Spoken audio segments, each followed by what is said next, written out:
Those of us that are still outside, please make your way into the plenary. We'd like to kick off in the next few minutes. If you are still standing, I'd like to request you to take your seats. We'd like to kick off in the next few minutes. So a kind request, if you are still outside, perhaps grabbing a cup of tea or in the exhibition area, please make your way into the plenary. We will be kicking off very shortly.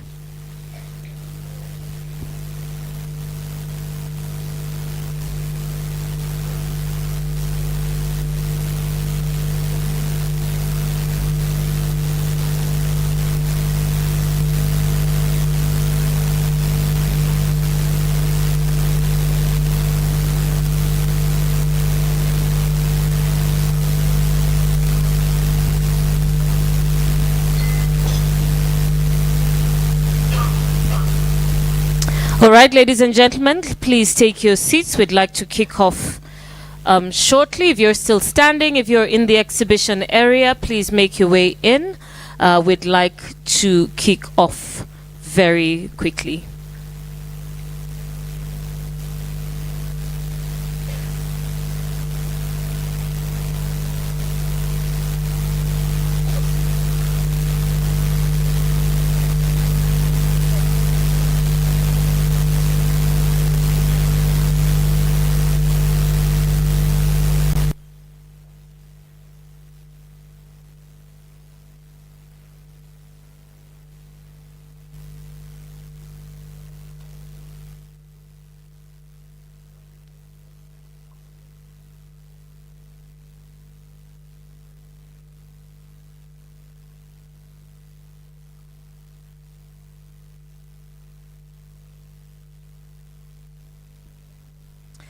Ladies and gentlemen, once again, good morning. It's lovely to see you all. I hope you had a restful evening. We've got a lovely program ahead of us today. We're keeping it short and sweet, as the CS mentioned yesterday. We'll keep it a little tighter than yesterday and hopefully give time to those of us who'd like to explore Naivasha and the area a little bit, or to network as well. So our program will hopefully close at about 1 o'clock. We hope it will be earlier. So we will have a short and sweet program. And of course, that's a quick message to all our presenters and speakers. Let's keep it as tight and as brief as possible. So first of all, let's please get on our feet for the national anthem and the East Africa anthem.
Afrika Mashariki, tuwezeshe kuishi kwa amani, tutimize na malengo yetu.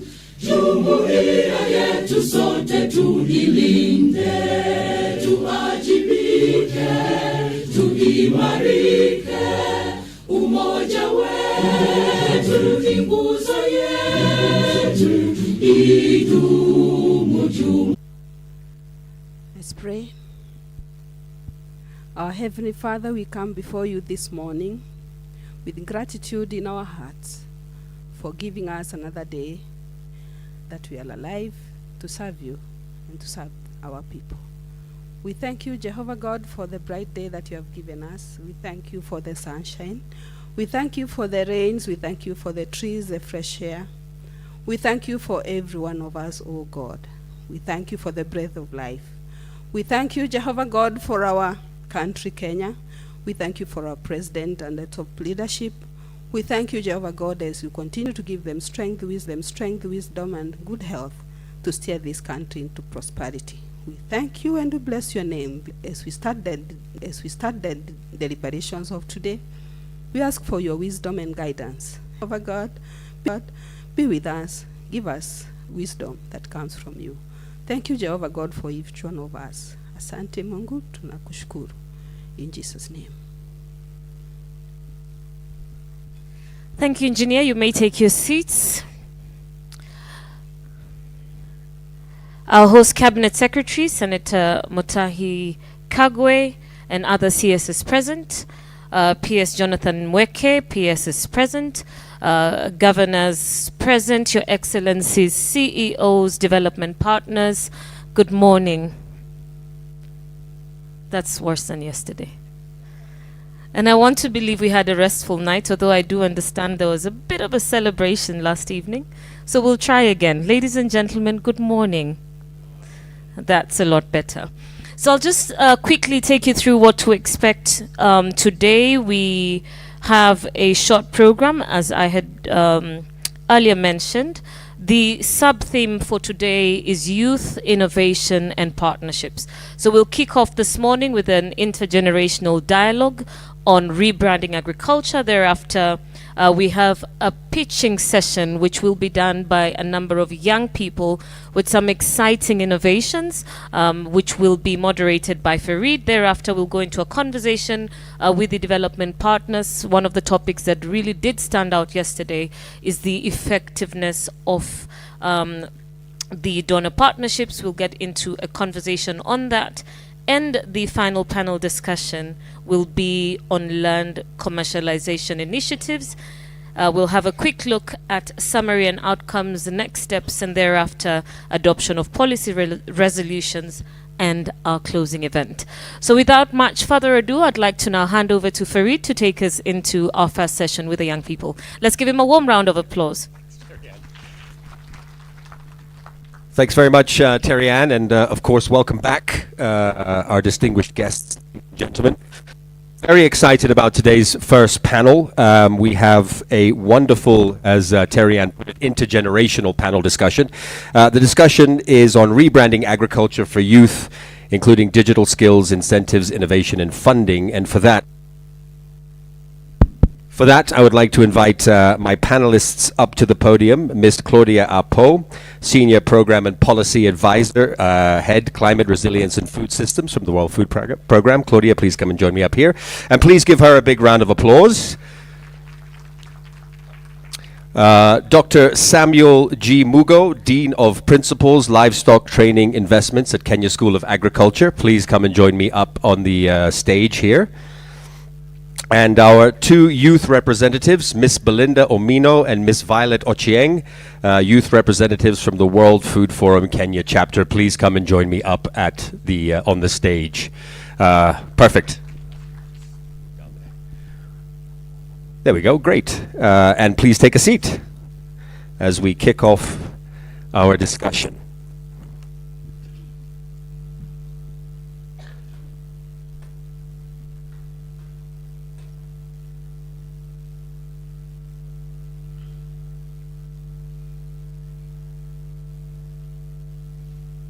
Okay, great. Welcome to our, oh good, everyone's good and spread out on the stage. Wonderful. Let's start it off, and I'll kick it off to you first, Claudia.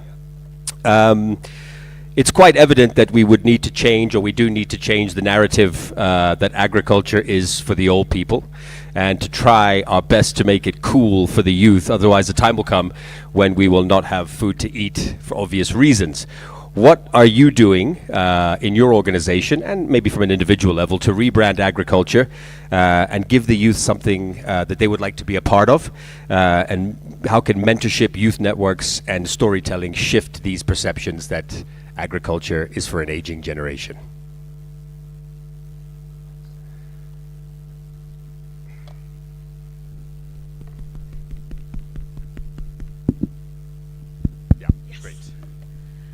Thank you so much for this important question, and it's really a pleasure to be here with these distinguished panelists and here with all of you today.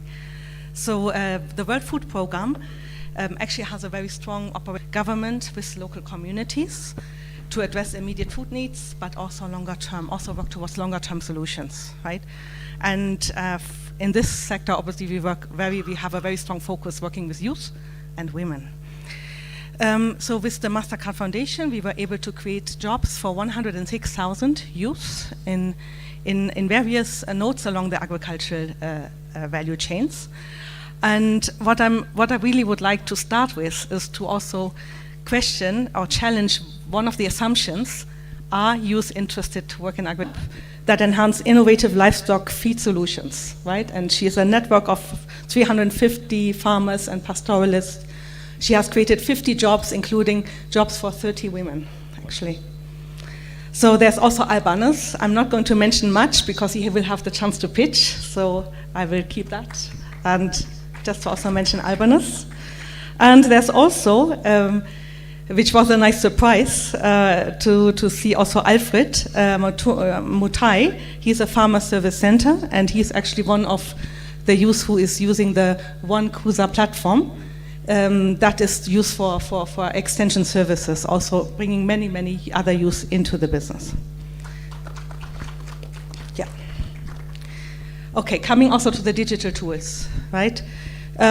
So young people are a dynamic force, and we really need to, untap their resource. They are digital savvy, much more than any of us, right? Of the others that are in the room here today. And what we really have to know is that also in the arid and semi-arid lands, youth are using WhatsApp, TikTok. It's really helped them to improve their marketing. It has improved their outreach to the West, within their communities and far beyond, even across counties and even reaching international markets, right? So I think it's important to be aware of that. And as WFP, what we are doing is to provide a platform to link those youth with private sector partners. Yeah, and some of the solutions, and maybe some even are here today. So there is, for example, there is FarmWise, there is Kusa One platform I just mentioned already with Alfred. So they are providing real-time weather updates and also digital extension services, right? There's Hello Tractor, which supports agronomic decision-making in addition to creating jobs. And you are all aware of the tractor services using an Uber type app. There is Thrive Agric, an off-taker providing digital solutions to improve traceability, aggregation, and payments, and also financing.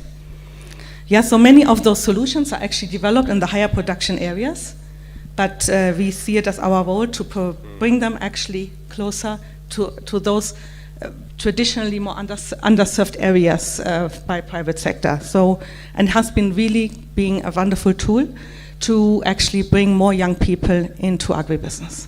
Thanks very much, Claudia. And you mentioned that the question I asked is, are youth interested in agriculture? You feel they are. So let's move to the young lady on your right. Introduce yourself as well, but also you can answer that question. Are youth interested in agriculture? And the part two to that question would be, what more can be done to make it more attractive to the youth? Thank you so much. It's an honor to speak on this panel and to represent the World Food Forum as a youth. My name is Belinda, and I'm a young scientist, and I'm also an agripreneur. I do think that over the years, youth have become more open to agriculture. One, because they recognize the importance of agriculture in our economy, and two, I think it's because of technology and innovation. So when we bring the two together, the aspect of the innovation and what agriculture does to our economy, I think it boosts our confidence, and also just elevates us to platforms where we can be agripreneurs, we can express ourselves, and I think we are having more platforms for youth in agriculture to just come forward and bring in their innovation. So I think, yes, we have a platform to advance agriculture as youth, and I think innovation and using technology is the right tool moving forward. Thanks very much, Belinda. Violet, I will ask you the same question, but I'm going to change it a little bit. In the landscape of agriculture, as someone in the youth category, did you have to be convinced that agriculture was something you could do, or is it something that you found on your own because of all these things that your colleague has spoken about, innovation, technology, AI, etc.? Good morning, everyone. My name is Violet Ochieng, and I'm happy to represent World Food Forum in this panel. I'm a young scientist, entomologist, environmentalist, and also a drone expert. So I can say that I was not really convinced to take part into agriculture, because growing up I used to see and also see how agriculture was really important to farmers, and because some of the farmers were able to even educate their children through agriculture. But of course I grew up knowing the gaps that were there, because when it comes maybe to in terms of production, most of the other generations, they used to see agriculture as they used to approach it as business people.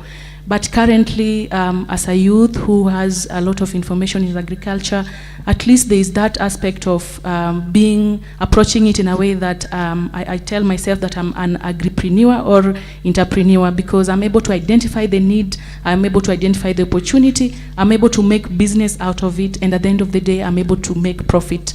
So being someone who is in tech and seeing how technology is also transforming agriculture, I can say that this is the way to go for the youths, because it has made agriculture to become more attractive, more data-driven, and in this case, it's even strengthening even food systems. So agriculture and, of course, the use of technology is the way to go. And this is the only way that can make youths even to take more, to take part, and even to become the leading role in agriculture. Because we don't have to do it manually. We don't have to prepare farms manually. We don't have to market manually. We don't have to identify pests and diseases manually. We don't have to spray manually. We have other precision agricultural technologies that we can use to detect the problems, identify the problems, help us to make decisions, and at the end of the day, we are able to make the right decisions. So it sounds to me, sounds to me that as long as you don't have to do hard labor on the land, you're happy. Is that correct? Okay, got it. So that is a generational shift, I think, isn't it, really, ladies and gentlemen? I'll come to you now, Dr. Mugo. I'm going to come back to the two young ladies in a moment. Dr. Mugo from the Kenya School of Agriculture.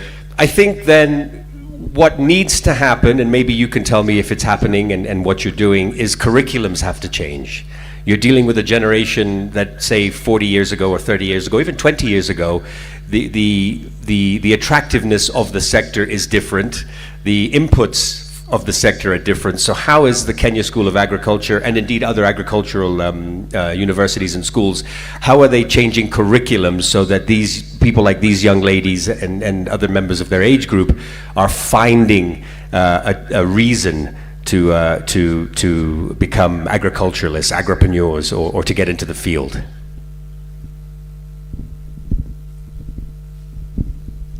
Thank you. Good morning, everyone. Just as you have been told, my name is Dr. Samuel Mugo. I'm a principal in one of the institutions in the Ministry of Agriculture and Livestock Development, and I represent that segment that trains skilled manpower for the agricultural sector at the middle level, that is diploma and certificate level. And one of the mandates that the ministry has is to do capacity building and avail qualified graduates for use in the market. One thing I want to note is that in our institutions, we are having over 95% applicants being youth, which means the programs we are offering are attractive to the youth, and they are also meeting the demands of the market. In terms of the curriculum, we have aligned our curriculums to the industry, so that now we are able to meet what the industry needs. We keep on reviewing our curriculum. after every 2 or 3 years, so that now we are able to capture and include the recent technologies that are in the market that are being applied to make agriculture attractive, more productive, so that now the farmers can make more, can earn more. In the training institutions, in addition to aligning the curriculum, we have embraced technology.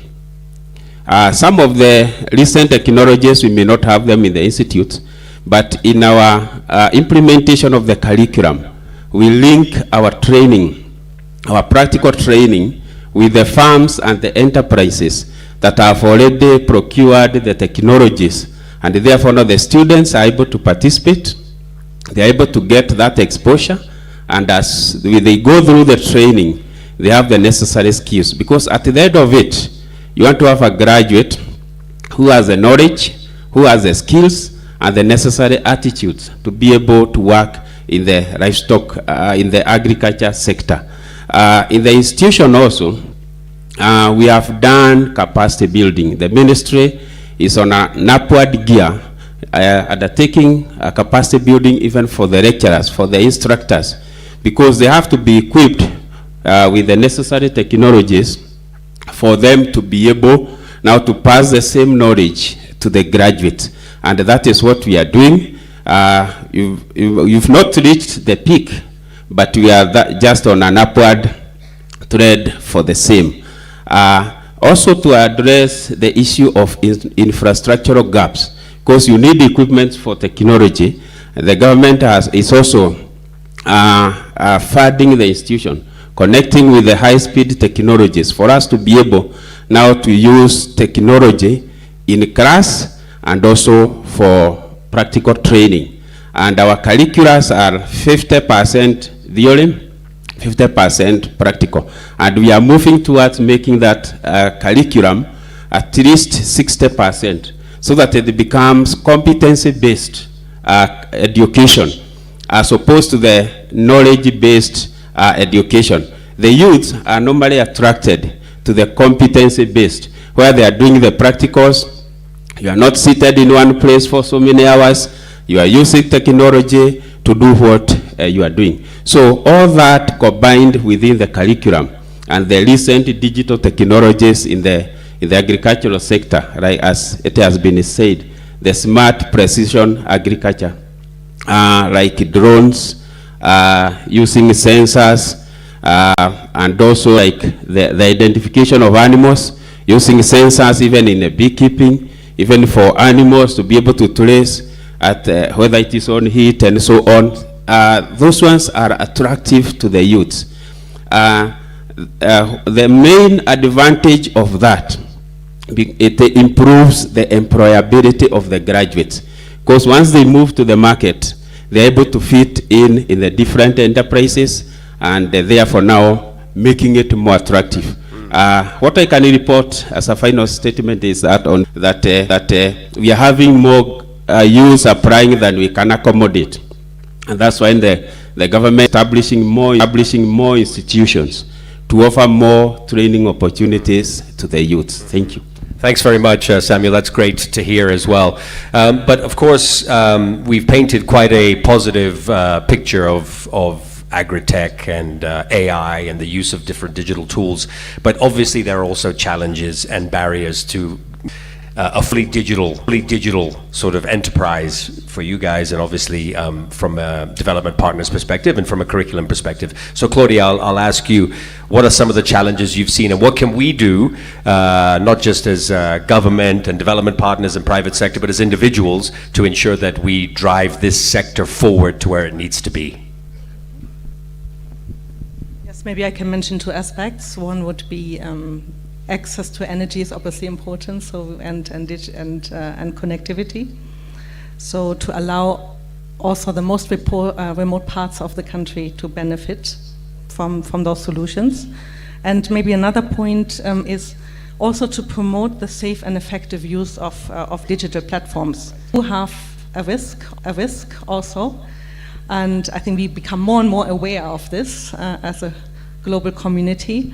And I think we really have to make sure that young people are not being exploited through those tools. Thanks very much. I'll ask you the same question.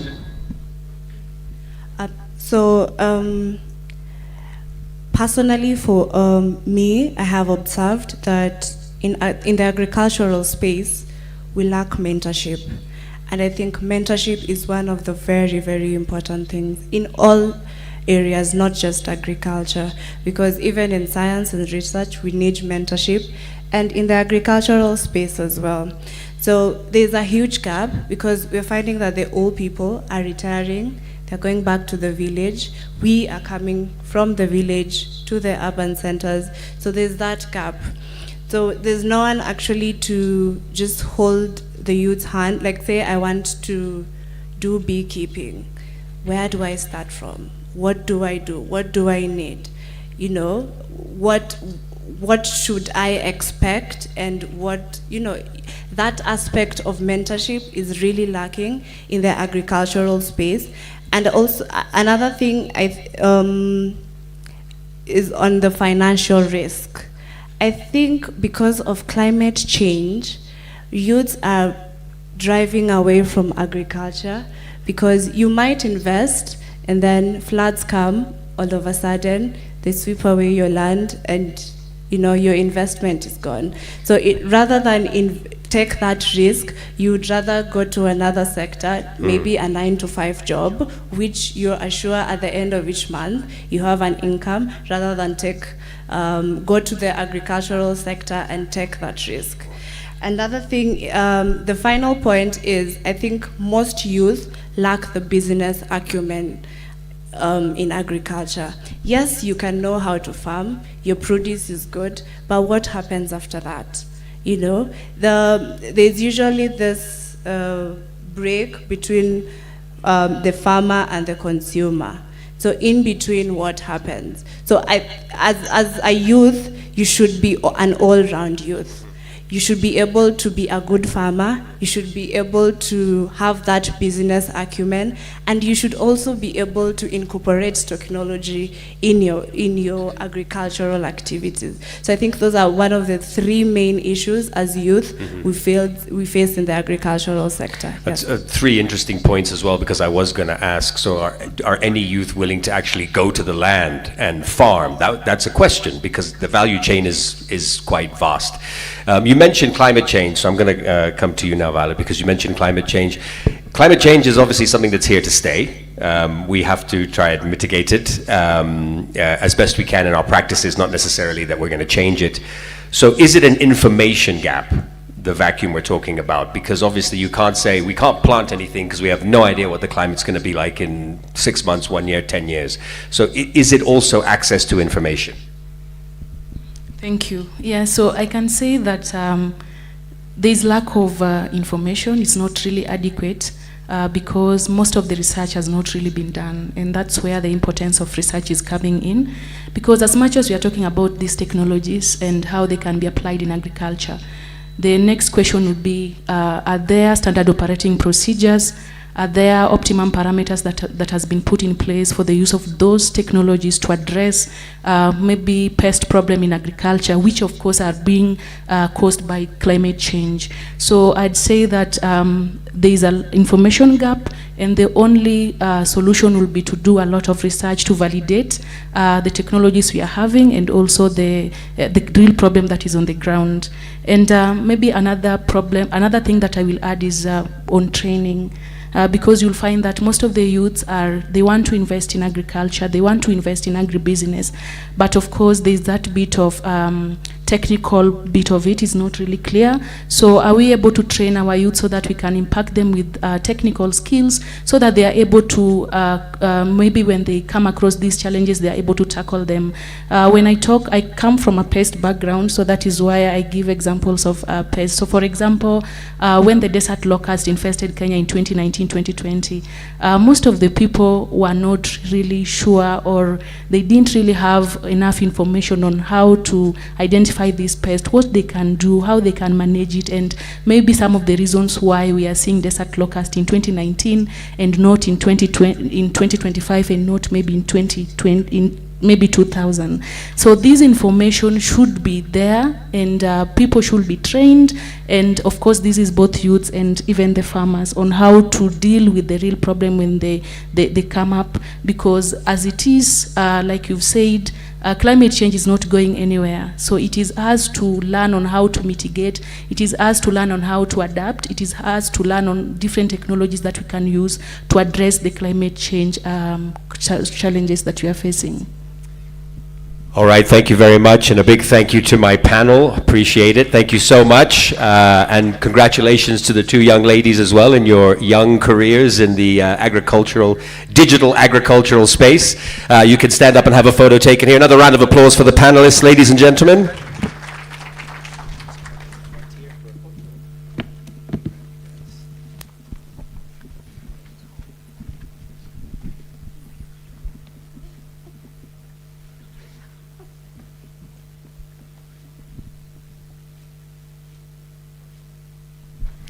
Super, thank you, and I will allow you off the stage, and also for Claudia and Dr. Bugo to join the judges table, which I will have you do now as we get into our next segment, which is the youth pitching segment. So I'll give you a quick 30-second overview of how it's going to be. Our judges are seated here at this table, and they are... 1, 2, 1, 2. Here, our judges are seated here at this table, and I'll just ask them to stand up and identify themselves. You've already met Miss Claudia Apo. She's one of our judges. We have Samuel Mugo as well from KSA. Miss Sela Wakesa from Safaricom. Please give her a big round of applause. And Dr. Obai Khalifa from the Gates Foundation. Please give him a big round of applause. So the judging will work like this. The evaluation criteria is done in this way. The first one is the idea. That will be the first item judged. The scores will go from 1 to 5, 1 being the lowest, 5 being the highest. Then scalability is the second category. Uniqueness of idea as well. So not just the idea, but how unique the idea is. Problem solving is the fourth category, and then of course the presentation skills of our contestants. So, without further ado, they have 2 minutes to pitch. That's it. Please listen carefully to our contestants. 2 minutes, and I will cut you off after 2 minutes, after which the judges will have 1 minute to ask questions or make comments, and the second person will come up. So, big round of applause for our first pitch from Kiambu County. The platform is called Food Cloud. It's an innovative platform that utilizes AI and data analytics.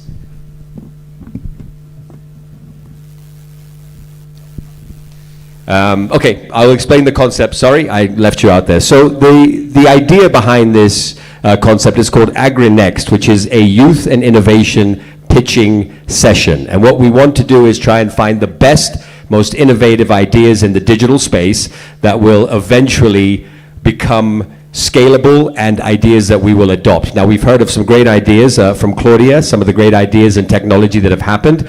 We, as a ministry, want to now take that to the next level with AgriNext. So that is the basis and concept behind what we're doing here. We have 5 pitches that will come up here. A big thank you to everyone who submitted. We had over 100 submissions for this session alone, so we can only pick 5. Yeah, exactly.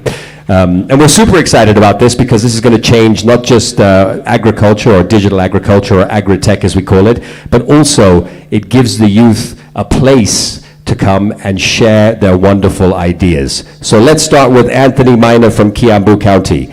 The platform is called Food Cloud. I will not tell you any more about it because he has 2 minutes to tell you all about it. Judges, are we ready? All right. If Anthony can make his way to the stage, please. Please give Anthony a big round of applause.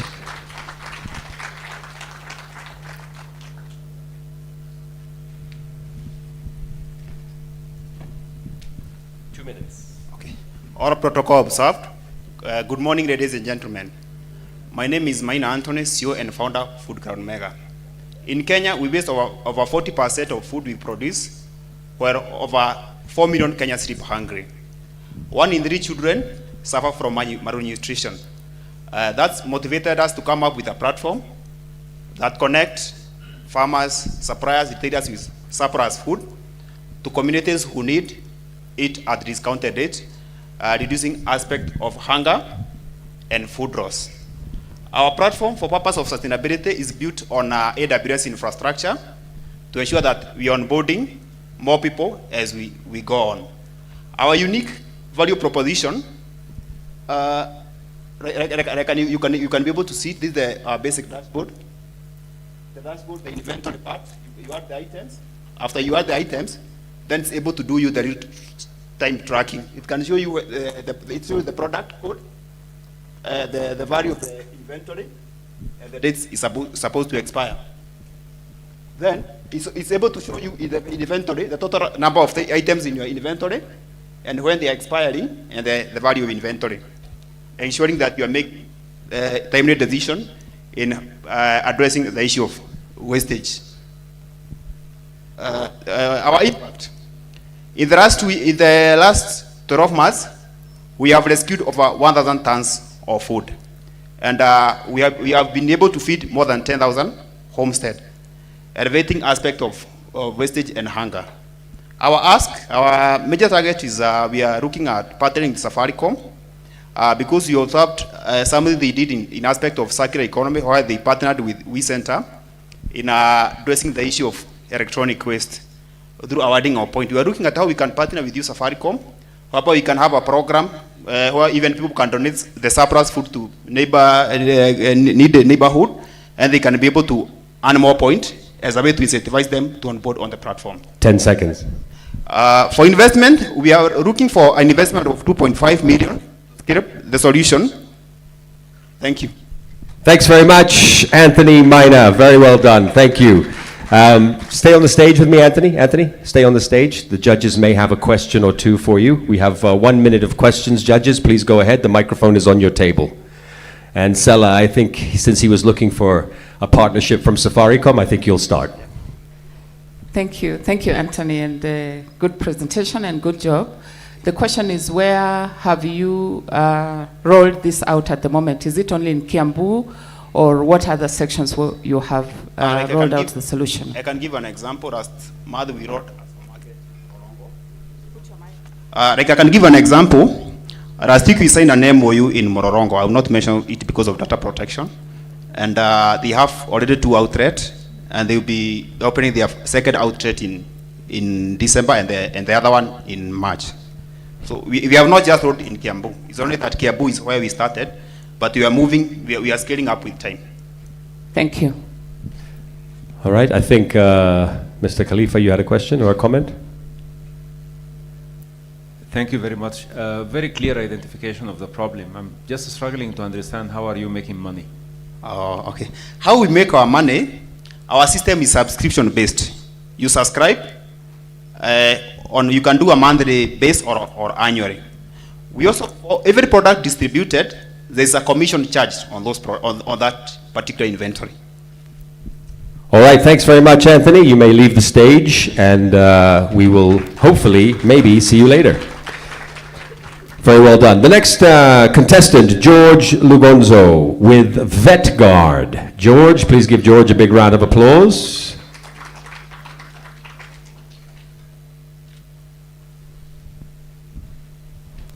Two minutes, George. All right, here we go. Good morning, ladies and gentlemen. My name is George Lugonzo. I work with the Kenya Agricultural and Livestock Research Organization. And this morning I would like to take you through our innovation called VetGuard. Now we lose 18 billion to diseases and related events. How can we address this challenge? Our innovation is premised on utilizing the large community network and technology.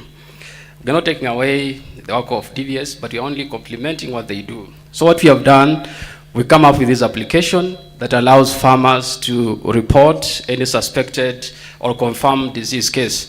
When a farmer spots a disease case, they just take the photo of the animal, check the clinical signs, and submit the report. The report is delivered to the nearby vet and also to our dashboard. And with this system, we can track where the farmer is because it's embedded with the GPS system. Now it also shows how the disease is moving, spreading around, and we can even predict what is going to happen. And through that information, then we can do the control measures, including maybe quarantine or even ring vaccination. Farmers can also report on behalf of other farmers. They can also receive alerts regarding vaccination campaigns and also regarding disease outbreaks. Now this is a sample of how that happens. We piloted already this application in Kajiado County and also Narok County, where we've trained over 5,000 farmers, over 20 veterinary officers, and through this system, over 100 cases have been reported and resolved. Going forward, and also from the feedback we've gotten from the field, we intend to enhance even this application even further. We want to incorporate AI using the AVR system, where we can offer extension services remotely from anywhere. The system also can give us information on, can give us early warning, and can also give extension services to farmers, and it can also give us information on emerging livestock-related issues. Now to that end... 10 seconds. Thank you. To that end, we are seeking around 10 million shillings, and Safaricom can be a big partner by eliminating the need to use data to use this platform. Thank you so much. Thanks very much. Stay on the stage. Sela, I hope you came with your checkbook. Any comments or questions for George? Thank you, George, and brilliant idea. Again, the question, like to the earlier contestant, how do you plan on making money? That was not clearly stated there in your presentation. Oh, thank you. Just as the way you say, we are not in the business of making money, but transforming lives. But that's beside the point. Once we achieve a critical mass or number of farmers, now we can transform this platform into an outlet and advertising platform for people in the livestock space. Let's say you advertise antibiotics, vaccines, feeds, and so forth. And that's how you're going to make money. Yeah. Yes, go ahead, Dr. Mugo. Thank you, George, for the good presentation. I wanted to seek your clarification whether the app can be used in any phone. Suppose I don't have a smartphone. Is it applicable in that case? Now, to this extent, we have only received under 2 million shillings, which we've done all this, developing, deploying, training, and all that. So we only developed a model that can run on Android platform, but also with your support, we can expand to other platforms. But also to override that limitation, we are coming up with the WhatsApp system, which also feeds into our dashboard, and you can use your WhatsApp to report cases and so forth, but still the same data is captured into our system. The only maybe disadvantage, you might not benefit from other services. We're also introducing the AVR support that you have mentioned, which can provide extension services. You can make any inquiry, you can report any case by just talking to it, and it gives you the response that you require. And that data is also captured in our database. So we don't even need the other platforms, but just for the purpose of sharing the application, maybe there's a need also to develop the application to suit the other platforms. Thank you. All right, thanks very much, George. Thanks so much. Give him another big round of applause, ladies and gentlemen. As we invite up our next contestant, Urbanus L. Mwangangi, fabricating efficient, affordable, and portable grains thresher machines using locally available materials. Please give him a big round of applause. 2 minutes. Yes, good morning. My name is Mwangangi Urbanus, CEO and co-founder of Emba Innovations. I stand here today to challenge you and to show you that what is fast killing our countries, our biggest enemies is post-harvest. Production is not a major problem. Let's see what we do as Emba Innovations back in Makueni. So after school, I came and found that white collar job is not the best thing to do. So I went back and interact with the farmers. Then I was able to accurate and know that the best thing I should innovate and come up with is to design something which is locally available, something which the farmers are familiar with, is to come up with a drum thresher. Because the drum is something which the farmer knows, chain is which the farmer knows. So what was my first intervention? Because I was not in a potential to fabricate another element that was a dryer. So I decided to go with fast innovations. So as a thresher, it is a multi-task, a machine that can thresh different varieties of cereals and grains.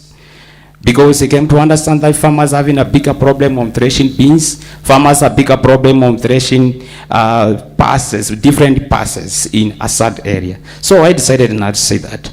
This should not be the way to go. So we should not rely on important, because farmers cannot afford 300,000 or 150,000. This is a small scale farmers. So why can't I have something which is simple, something which is less expensive, farmers can afford, farmers can interact with, doesn't need much maintenance, doesn't need most of the skills to come up with. So now the multi-purpose thresher is here with us now. So out of the multi-purpose thresher, 10 seconds. Out of multi-purpose thresher, the cost of fabrication is the minimum, and also the other things to do with it is I was targeted the small scale farmers and the youth. Those youth, for example, in border people, because it can be carried using a motorbike or a bicycles. So after fabrication, now I was able to scale up and train different youth in part of the country. For example, in Turkanas, in Bugomas, I also been in Bugoma. So I have been able to train them and attract different parts of the small scale farmers, and see my technology is now moving. Time's up. Thank you very much. Wow, right on time. Well done. Congratulations. Do we have any questions from the judges for this one? Okay, we have one from Liz. Thank you for your presentation. I would want to know what exactly is making your innovation sustainable, because that has not come out clearly to us. These materials that you're using, are they repurposed? What is making it unique? And also tell us the impact that you've had with this thresher, because you've shown us pictures. It looks like you've started using it. Can we also get a clarification on that? What impact have you had? Thank you. I will start from the unique value position. So one thing, before I fabricate, I came to notice that what our competitors uses, it is not what our desired farmers need. So I decided to come up with a chain instead of metallic beater, because metallic beater, it is there, it has been come from abroad, but it's not giving the excellent work farmer needs. Because these, if you use the metallic beater, you need only to thresh 2 or 3 varieties, but chains are able and flexible. That was the unique value. Number 2 on the unique value, it is the material that's being used. How can I lower the cost of the production such that the farmer in rural community can afford. The farmer in rural community can afford the service. That is one thing. On the impact part, I was looking at the youth, particular youth, because those are the energetic people. How do they move? For example, most of them are crowded in border area. Some can hire motorbikes. So these things in impact, for now I have around 10 youth which I have recruited to work within, and also have a network of 500 farmers in different part of the county and the country. So that is one of the impact slide. To add on that one, what make my product to move fast, it is because by that time I had no capital. I had one machine when I fabricated one. But I got a chance of Vijana Kilimobilities via WP, that is the World Food Program, that helped me to equip workshop with innovation. Workshop is very expensive. Equipped with some machine which helped me for me to move fast and also to come up with varieties of innovation. All right, thanks very much. Thank you so much. A big round of applause. Sorry, ladies and gentlemen, I forgot to mention our 5th judge. I'm sorry. Liz is our 5th judge. Liz, I'm so sorry. She's amazing. She's really helped to put this whole concept together. My apologies, Liz, from World Food Forum. All right, moving on. Elizabeth Wanjiru, Trident Analytics. Please make your way to the stage. Give her a big round of applause, ladies and gentlemen.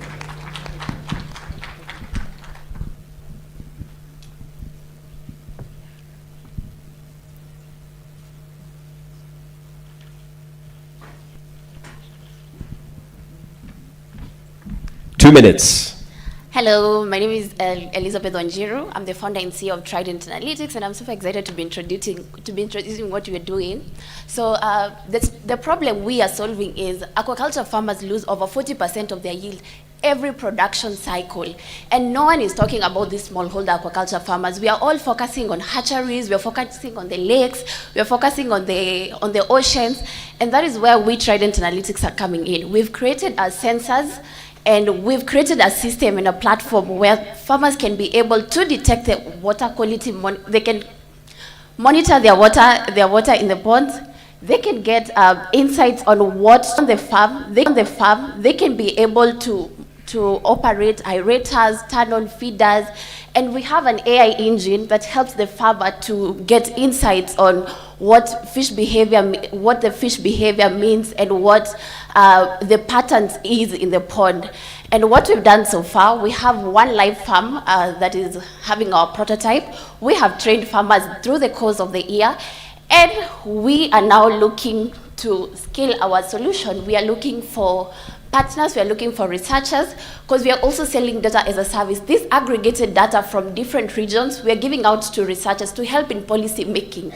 No one is talking about what is happening to these small people in the farms, in the ponds. We are all looking at large scale, and that is where we are looking for Safaricom, we are looking for Agra, we are looking for FAO, for you to come on board and help us scale this solution to farmers, make it more cheaper. Let's make it even an incentive to farmers here. Wow, in under 2 minutes. Congratulations, well done. Any comments or questions from the judges table, please? Thank you for the good presentation. The equipment you are using, how cheap are they to the ordinary farmer who has a fish pond? So our cost of production is around $900 to $800. So coming to the farmer, it's going to cost around $110,000, and that is why we are looking for you guys to make it an incentive, make it cheaper. Let Safaricom come and offer a way to make internet way easier for the farmer to be able to get this data in their phones. Yeah, thank you. This is really amazing, fascinating work. So I'm just struggling to understand your revenue model. Is it working directly with the farmer, or are you going through input suppliers, service providers? So is it business to business, or how does it work? I'd say our business is B2B2G. So we are selling the sensors to the farmers, and then we are getting the data, we are selling it to researchers, and we are also having a small transaction fee in the marketplace where we're giving farmers a market to sell their produce when it's ready. Part of our sensors, we have a digital camera that is helping farmers to see the trends on fish behaviors. Where is the fish up? Their money is high, it's eroded, and whatnot. All right, a big round of applause for Elizabeth. We have 2 more pitches, and then the judges will deliberate for a few minutes, and then we will get our 3rd, 2nd, and 1st place contestants. All right, we have Luis from Wasin Gishu, an agri-tech startup that leverages artificial intelligence, satellite imagery, and field sensor data to deliver actionable guidance for smallholder farmers. Please give him a big round of applause. A big round of applause. Better. Thank you, Farid. As stated, I know one of the problems that I encountered was when I was growing up, a classic story. My father wanted to do farming and borrowed a loan, and he wanted to take us to school, and eventually when he harvested, he only got 110 shillings, divided by 4 months if you are doing farming. So what does our system do? Basically, we take data from satellite and IoT sensors. So once we do that, we are able to tell the farmer predictive analysis in terms of yield, in terms of how they can get the output and even the cost itself.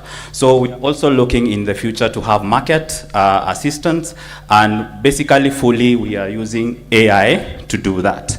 So the reason is because I know the classic name AI to sound fancy, most products come with the AI. So, but for our purpose, it's definitely does that. So we are currently working in Voi. We are collecting soil analysis through sensors as satellite as well in Voi, and we have done that, and we have seen outcomes in terms of farmers, how the produce are quite improving. Yeah.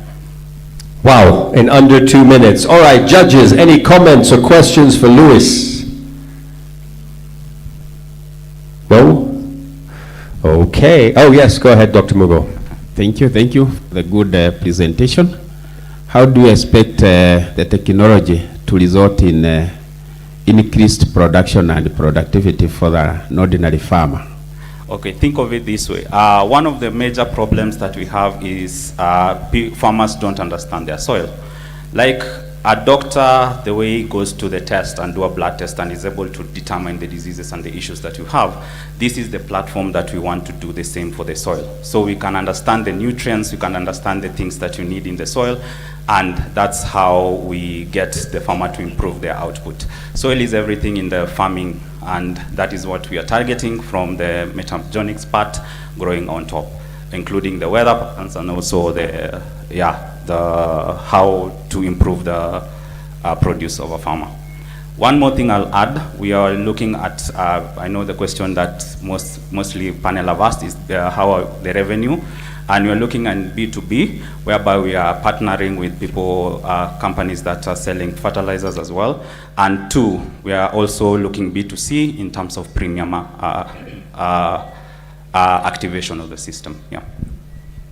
Fantastic. Thank you very much. Another big round of applause for Luis as we invite our last contestant before the judges have to make the very difficult decision of picking a top three. Mary Wanja, whose product is a smart irrigation concept using locally produced sensors. Please give Mary a big round of applause.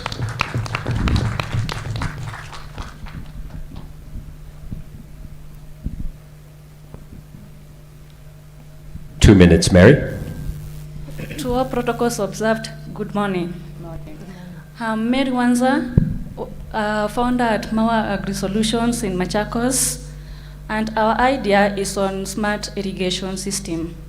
Can you imagine a farmer in the Asal area having to plant with the hope of getting produce, but at the end of the day, the rains fail, everything fail, and we have the anger. So that's where our idea is coming from for Mawa Agri Solution.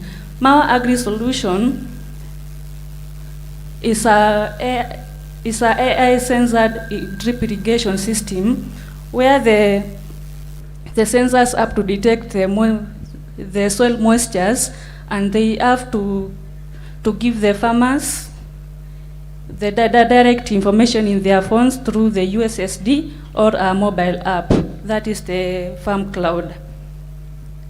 The Mawa 360 irrigation system is still at the idea and the prototype stage.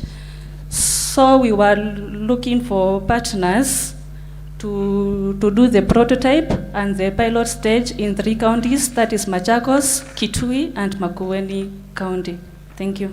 Thank you very much. A big round of applause for Mary. And Liz, I think you have a question. Yes, thank you for the presentation and your idea.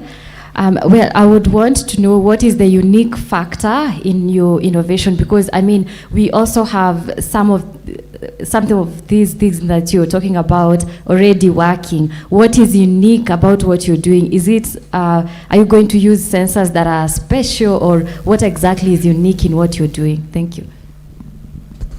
Okay, we have this idea in the market, but what we have in the market, the sensors are fully imported, so they don't detect the reality on the grounds. What we are doing, we only import the sensor part, but on the assembling, we are doing it locally, so that we can also create employment for the youth, and also if I can add, on the sensors, after the assembling, we can go mapping with our small-scale farmers so that we can know what exactly they need on the ground. Yeah, thank you. Yes, go ahead, please, Obai. Thank you so much for also the good presentation at the beginning, bringing us to the farm. And just could you tell us a little bit about the actual impact that your innovation, your technology has had for those farmers that you're working with. So really, what is if you can quantify a bit the impact, what has your innovation brought for a change, or what are your plans in the future? Thank you for that. For innovation, we are trying to get to the reality with the farmers, what they really need to do the farming. Like there are those who are like there is a lot of wastage with the traditional irrigation methods. So with our technology on the impact, we are trying to reduce the wastage by giving the correct data from what we have from the sensors to the farm cloud or the USSD. Yeah, thank you. So just a follow up on Claudia's question. So have you measured actually the impact on the farmer P&L or the cost of the irrigation per hectare per season? Have you measured the reduction in the cost of irrigation in dollar? Yes. What we have come with from the previous studies done by the USAID, we have pictured for the irrigation production to 40,000 Kenya shillings per farm. All right, thanks very much. You may exit the stage. Give her another big round of applause, please, ladies and gentlemen. For now, I will accompany the judges out of the room as they make their decision. We will go to our next discussion on stage, which Terry Ann will moderate. Can we have one big round of applause for these young, incredible, innovative individuals that came up here to present their ideas? And judges, you can join me outside, and we'll see you back here in a few minutes. Terry Ann will take over.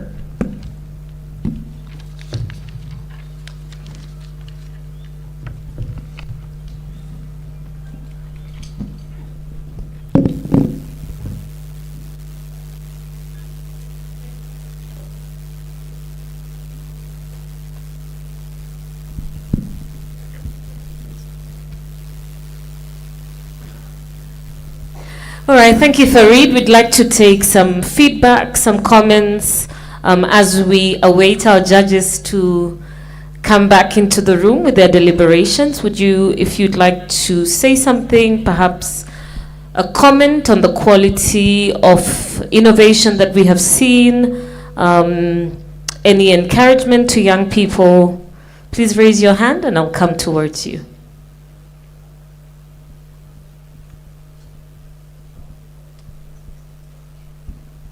Thank you. Let me just point one or two things. I don't know whether we should be talking about it when they are not here or whether we should talk about it after they are back. And I think it would be best to talk about it after, because I don't know whether the judges are listening and then we influence. Then we are accused of rigging and we end up in a court. So I don't know whether whether we want to go to the next discussion as we wait.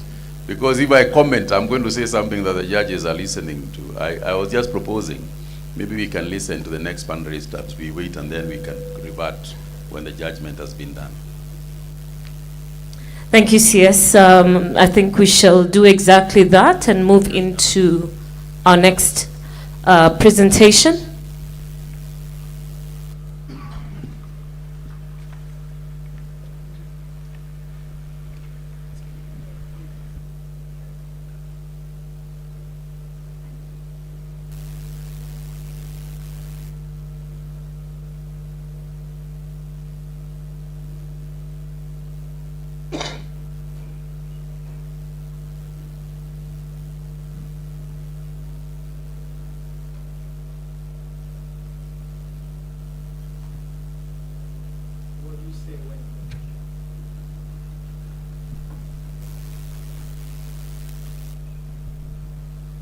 Thank you, Farid. Thank you everyone.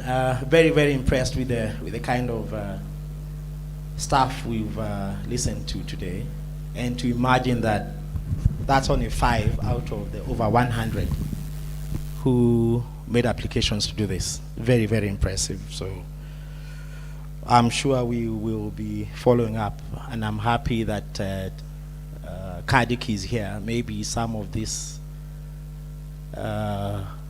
entrepreneurs will be one of the ones you start off with, the first cohort in terms of incubation and acceleration.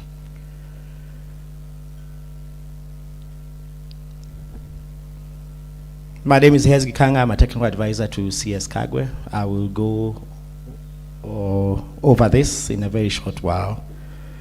Yesterday we spoke quite a lot about the kind of structure that we have in the funding, we can call that funding, in the sector.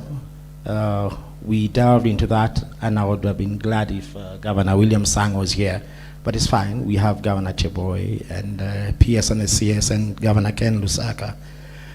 We have looked at the sector, the financing, let me call that investment going into the sector.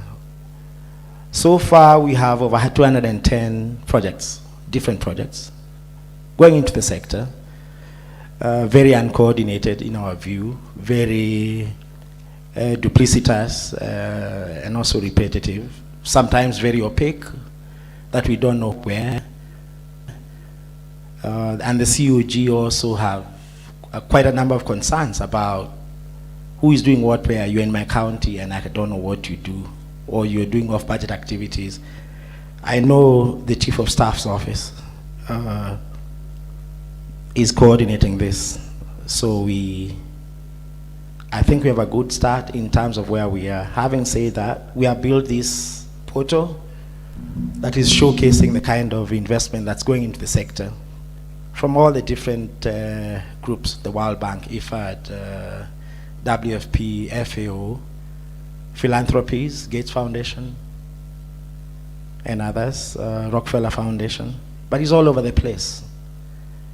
We'll give you access to the link, then you're able to have a look at your county. We have delved into we have driven down into where the counties are, what kind of investments are there, investments by the ministry itself, investments by development partners, and what kind of sectors this investment is going into: aquaculture, beekeeping, livestock, rangelands,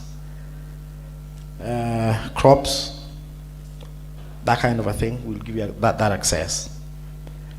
But having said that, we are doing, as a ministry, the National Agri-Food Systems Investment Plan. There is no visibility from the team that is doing the Jobs Connect, the Agri Connect.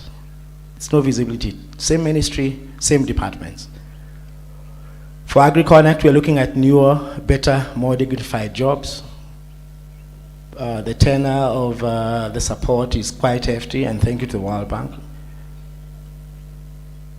We have no visibility, let me say that, at the macro level on what the priority investment areas are from the National Agri-Food Systems Investment Plan. We also have the Digital Agricultural Roadmap,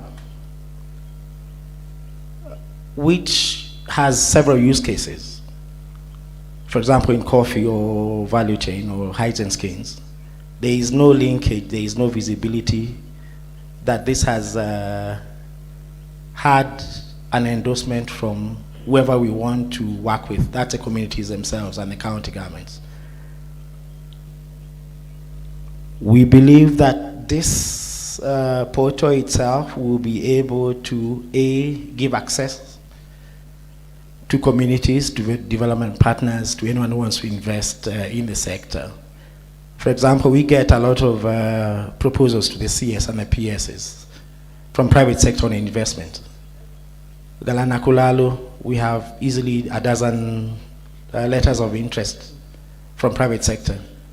We don't know who's doing what and where. We need better coordination with that. National Irrigation Authority, Ministry of Lands, and I know that Engineer Kiplagat and team will have a look at that at LCI.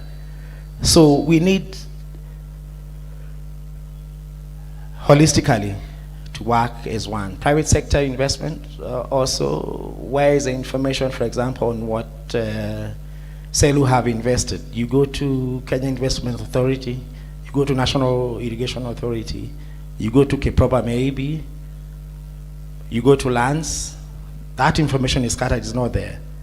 But then also, it will also enable us to look at whether the investment that is going in the sector is actually meeting the 10% that you talk about from Malabo and Kampala.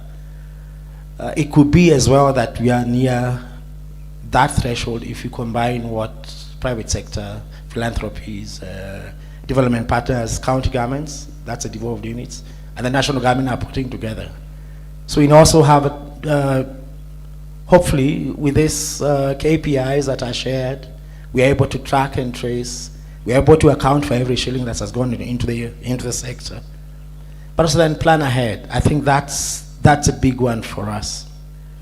We are centralized to an open governance initiative in terms of making some of the commitments that the country has made, Treasury has made for Kenya and counties themselves under the PFM open to the public.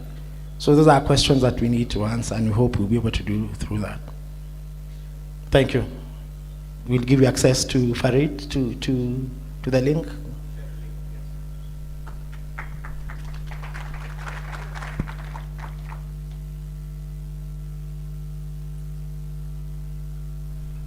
I'm happy to take some questions.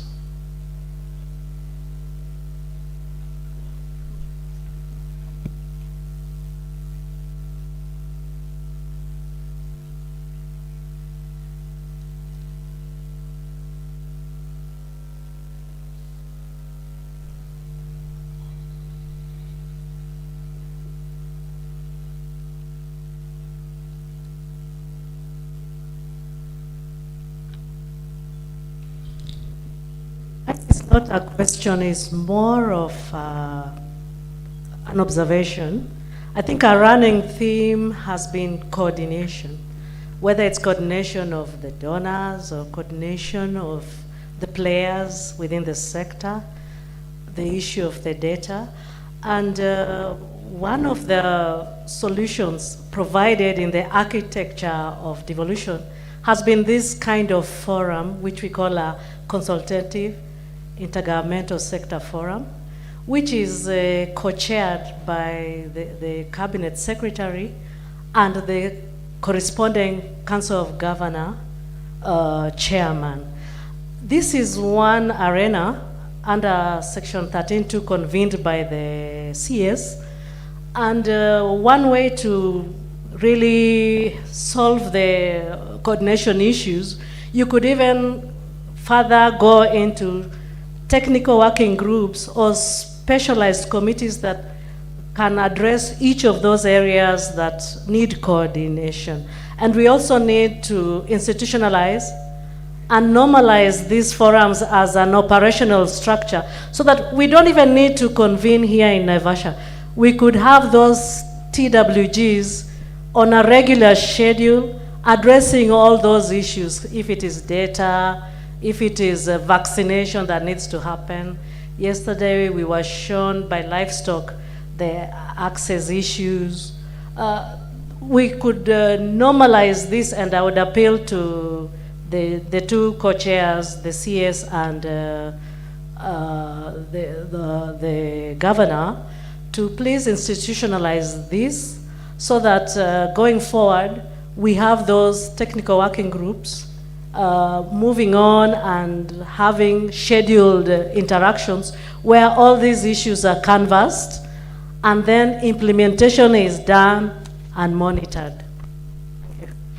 Thank you. Wanjiko, Chief of Staff, you want to respond to that? But I can also see Alvin is here.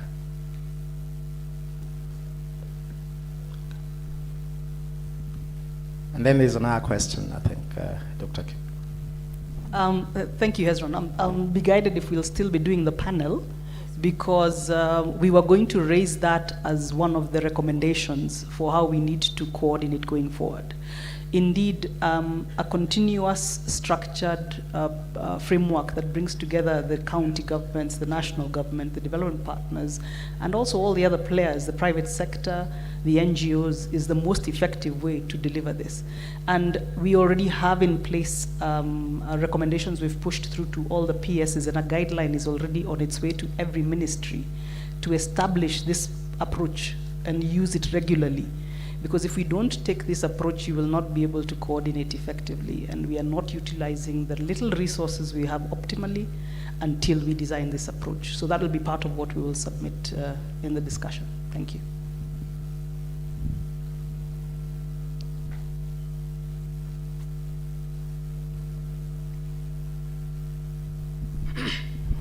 Thank you, and I think I wanted to comment on really the coordination and the financing, or as you've said, the investment in the sector, how it's impacting really in all levels. You know, we have community priorities, county priorities, and national priorities, and sometimes we've had conflicting engagements, especially with development partners. Some come in their own way, but I think as agriculture sector, we've made some good strides. In the CHASCOM, and I'm happy the co-chairs of the CHASCOM are here, the CS and the governor, the Council of Governors. We have been having active sector working groups, and I've been part of it for quite some time now, and I think that is what has given agriculture sector quite a lot of traction in even coordinating. But I think we've not been optimal, especially having IGFA regularly. So I think that's very key. If we had this IGFA quite regularly. Number two is to have JASCOM also meeting and making sure that they resolve issues. Because what we recommended in the sector working groups was that we have our sector working group on projects, inputs, and programs. And I think the challenge there is that every development partner come through probably the Ministry of Finance, and they roll out projects. There's no coordination to make sure that how are these projects structured. And I think the people we might want to really engage more is the Treasury, because they're the one probably sometimes who approve even some of the projects without necessarily engaging the sectors that need to provide that kind of leadership. The other thing is about what we've requested, especially from counties, and as a caucus we've been asking this, is that co-creation is what governors have always requested. Can we co-create? Can we conceptualize together? Can we co-design the projects together? This way, you don't need to have conflicts in the implementation. And I think in agriculture sector, the projects that we've co-created, we have actually made a lot of progress, even at the county level. But those that have been created at only one level, for example, at the national level, we've had challenges. And I think that is why you've been having issues even with the commencement of the project implementation and even absorption of funds. Thank you. Thank you. James Washi had his hand. Yeah, Governor Chiboy, and then James Washi.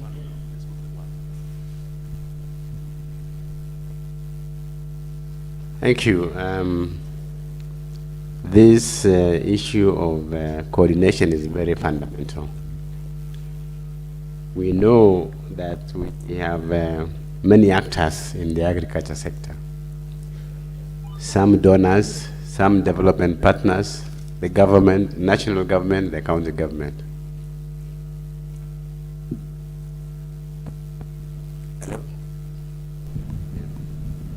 Indeed, the interests of the counties and the communities converge.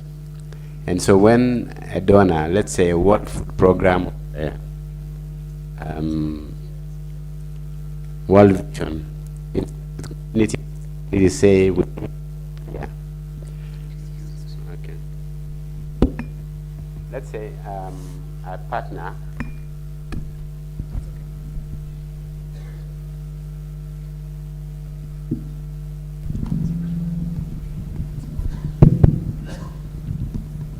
let's say a partner like World Vision are working with communities, and the communities identify a borehole to be done in a particular area. And national government also through BRE funds or any project also determine that there is need for a borehole within the neighborhood of the same place where the World Vision is doing a project. The county government, on the other hand, also has determined that there is need for a borehole within the same area, within the same neighborhood. So each one procures a borehole, and the contractors speak to each other.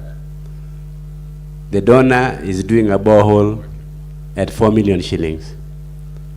The county government is doing the same at 6 million shillings. The national government through BRE funds is doing the same at 10 million shillings. I mean, what will the community say? someone is shortchanging them. So if there was a way, and of course even the intention for doing the same borehole is the same. What do we want to achieve?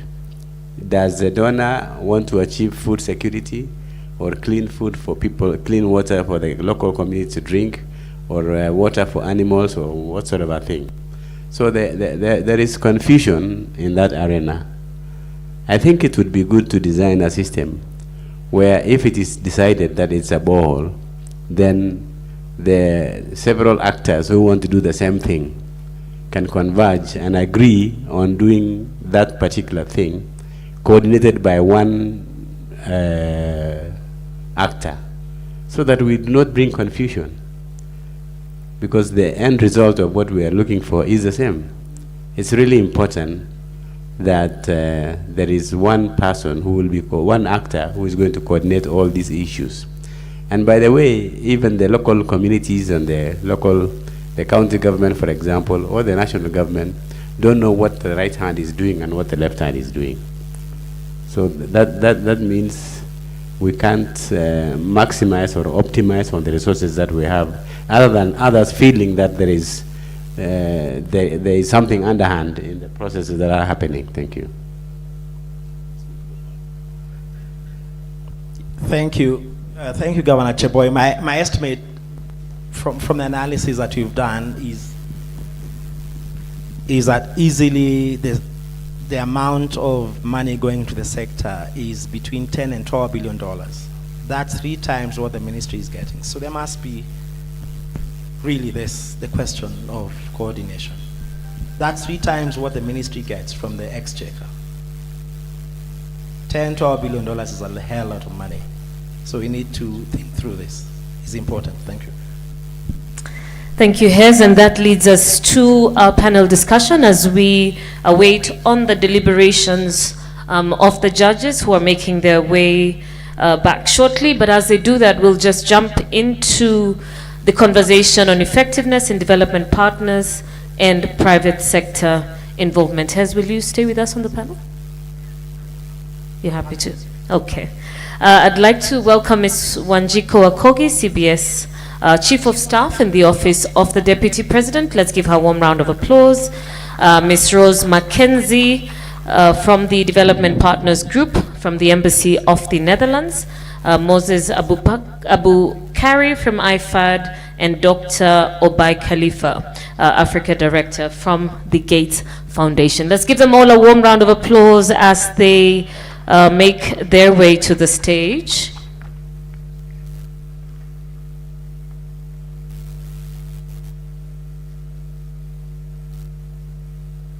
I see our judges have also begun to make their way in, but please do settle. We'll quickly wrap this conversation and then we will.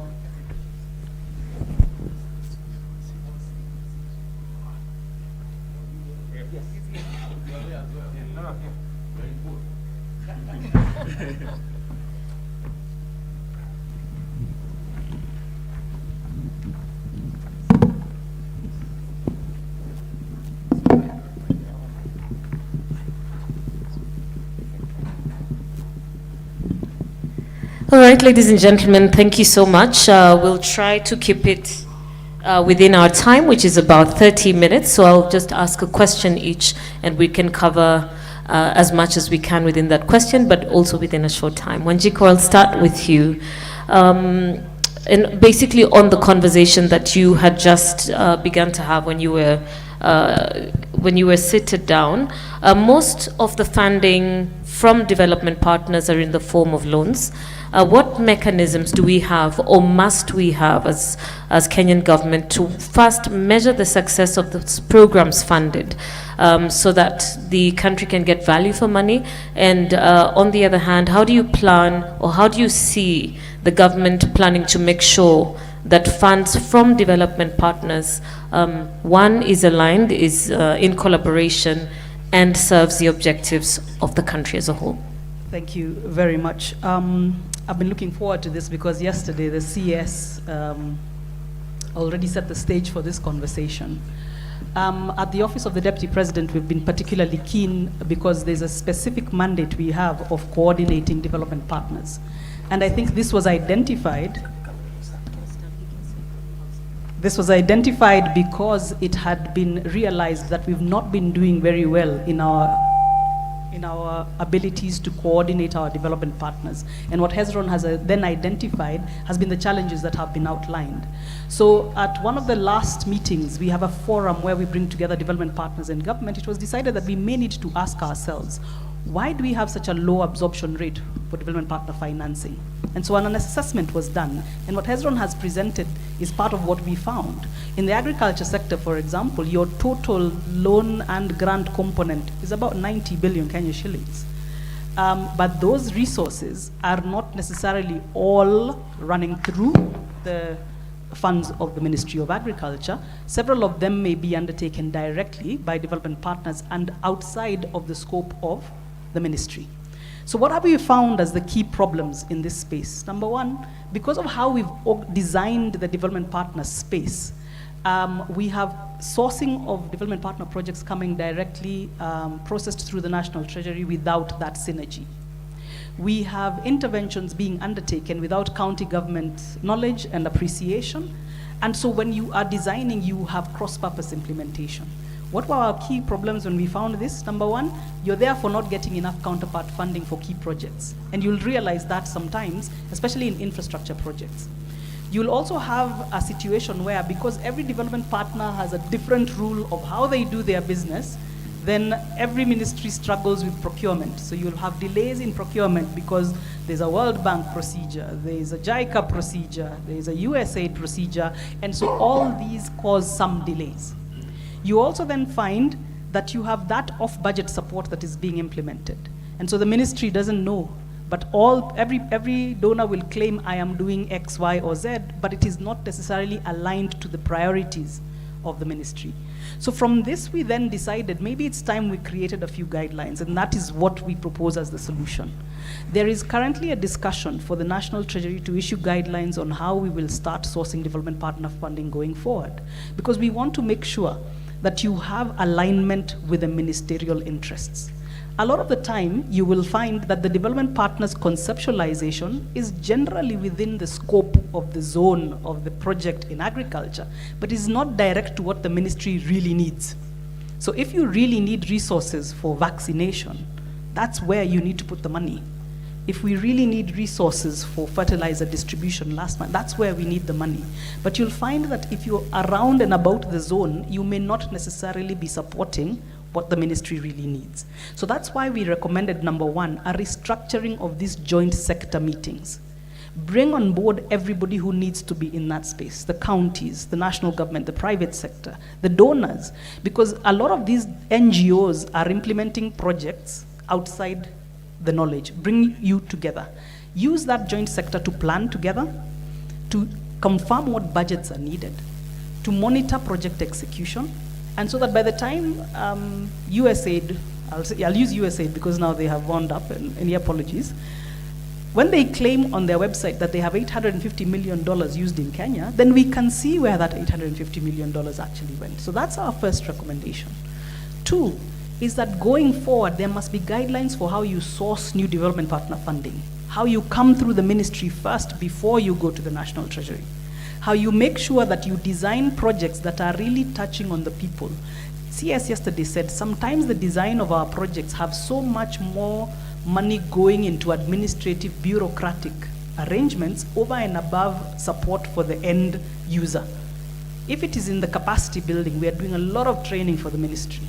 We are buying a lot of initiatives, little small items, spending money in Naivasha, but we are not actually using that money to train the farmer. We're not actually using that money to deliver the product to the farmer. So you have to redesign these projects as well to be effective. Otherwise, we will continue paying. Now we have noticed we are paying a lot of commitment fees and service charge fees for projects that are not moving. In agriculture, I have seen some of the older projects that are around 10 years. A project that has been in the pipeline for 10, 15 years needs a review because it can no longer be aligned to the priorities of the current government. So you need to ask yourselves, how do we renegotiate and review some of these? And so the second aspect that I'll raise is that those guidelines will be coming out. At some point, we will be having conversations even with agriculture and livestock. Are the current projects you have helping us deliver on the core spaces that we really need support in? So those are the key aspects that I wanted to just highlight. Now, as I conclude, I want to also raise the need for us to ensure that as we remember, development partner funds are, most development partners will ask for counterpart provisioning. But sometimes you find we don't have the resources to, the sector limit has been reached.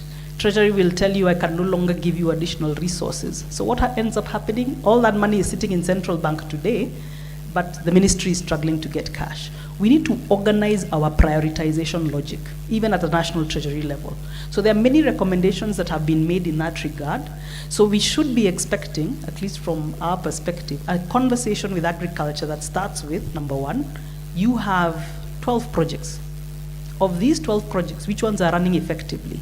If you have a project that is more than 15 years old, can we have a new conversation about whether it needs to be renegotiated or even terminated, because it is no longer then likely to serve the value?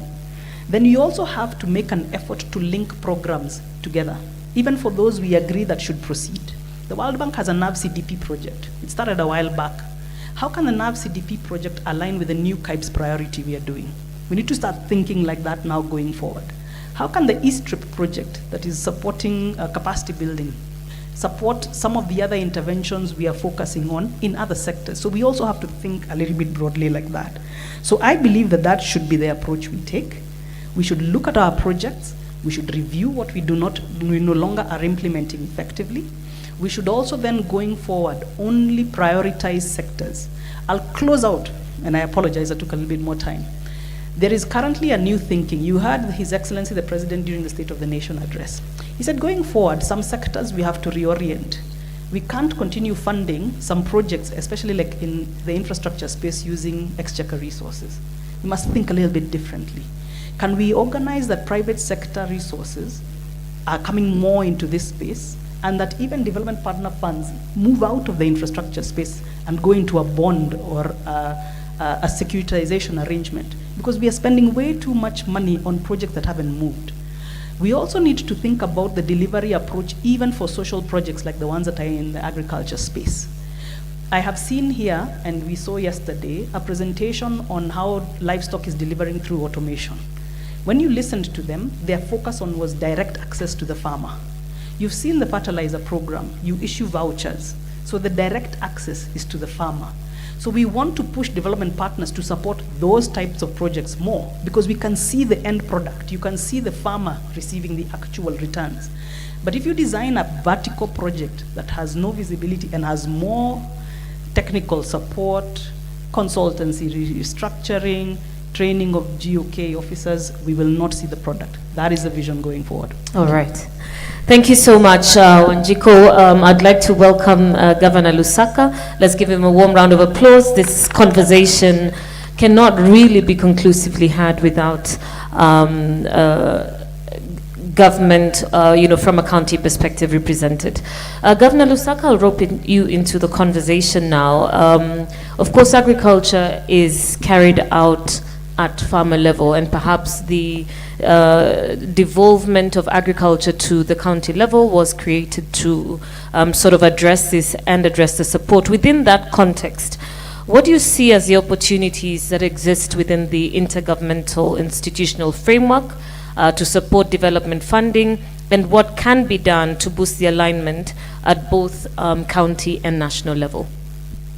So thank you so much. I'm actually stepping in for Governor Sang, who is our chair of resource mobilization, and he had something to say about the funding, why development partner funding must be aligned to Kenya's development more so in the counties. We are saying that agriculture is devolved, of course, the way you have said, and therefore funding must follow functions. That's the general concept. And development partners' interventions must be aligned with and delivered through the county systems. We're saying that funding program that ignore county undermines implementation and creates duplication. And therefore projects must be co-created with the counties such negotiations have to be done through the council to ensure equity in distribution of resources, because the county, the COG is our center, and therefore that negotiation should take place at that level so that every county is able to benefit. Otherwise, there also are counties that move faster than others and will access more funds and then leave others behind. So we want that equity.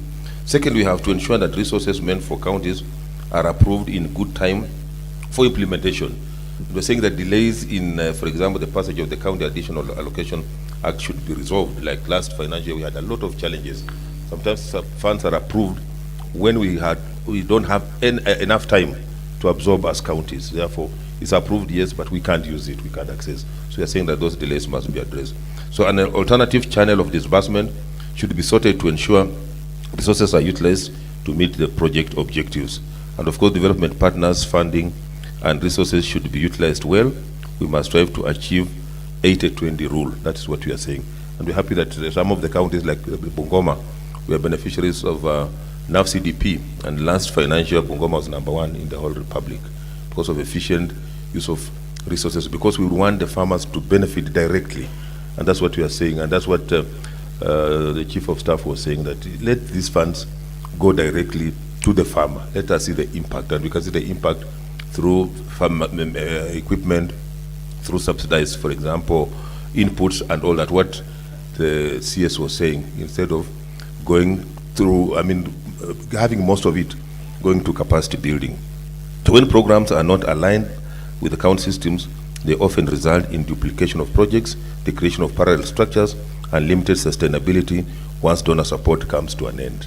That's what we are saying, because we also have had projects that just hang. Once the donor support is not there, the project is left there, the farmer are left just hanging, the county is also left just hanging. So aligning development partner funding with established county processes therefore ensures coherence, avoids fragmentation, and enhances long-term impact at the farmer. Catalytic action to boost performance of the institutional framework is what I can talk about next time, because in the interest of time, maybe I'll have an opportunity to say something before we eventually conclude, so that I give an opportunity to others also to say something.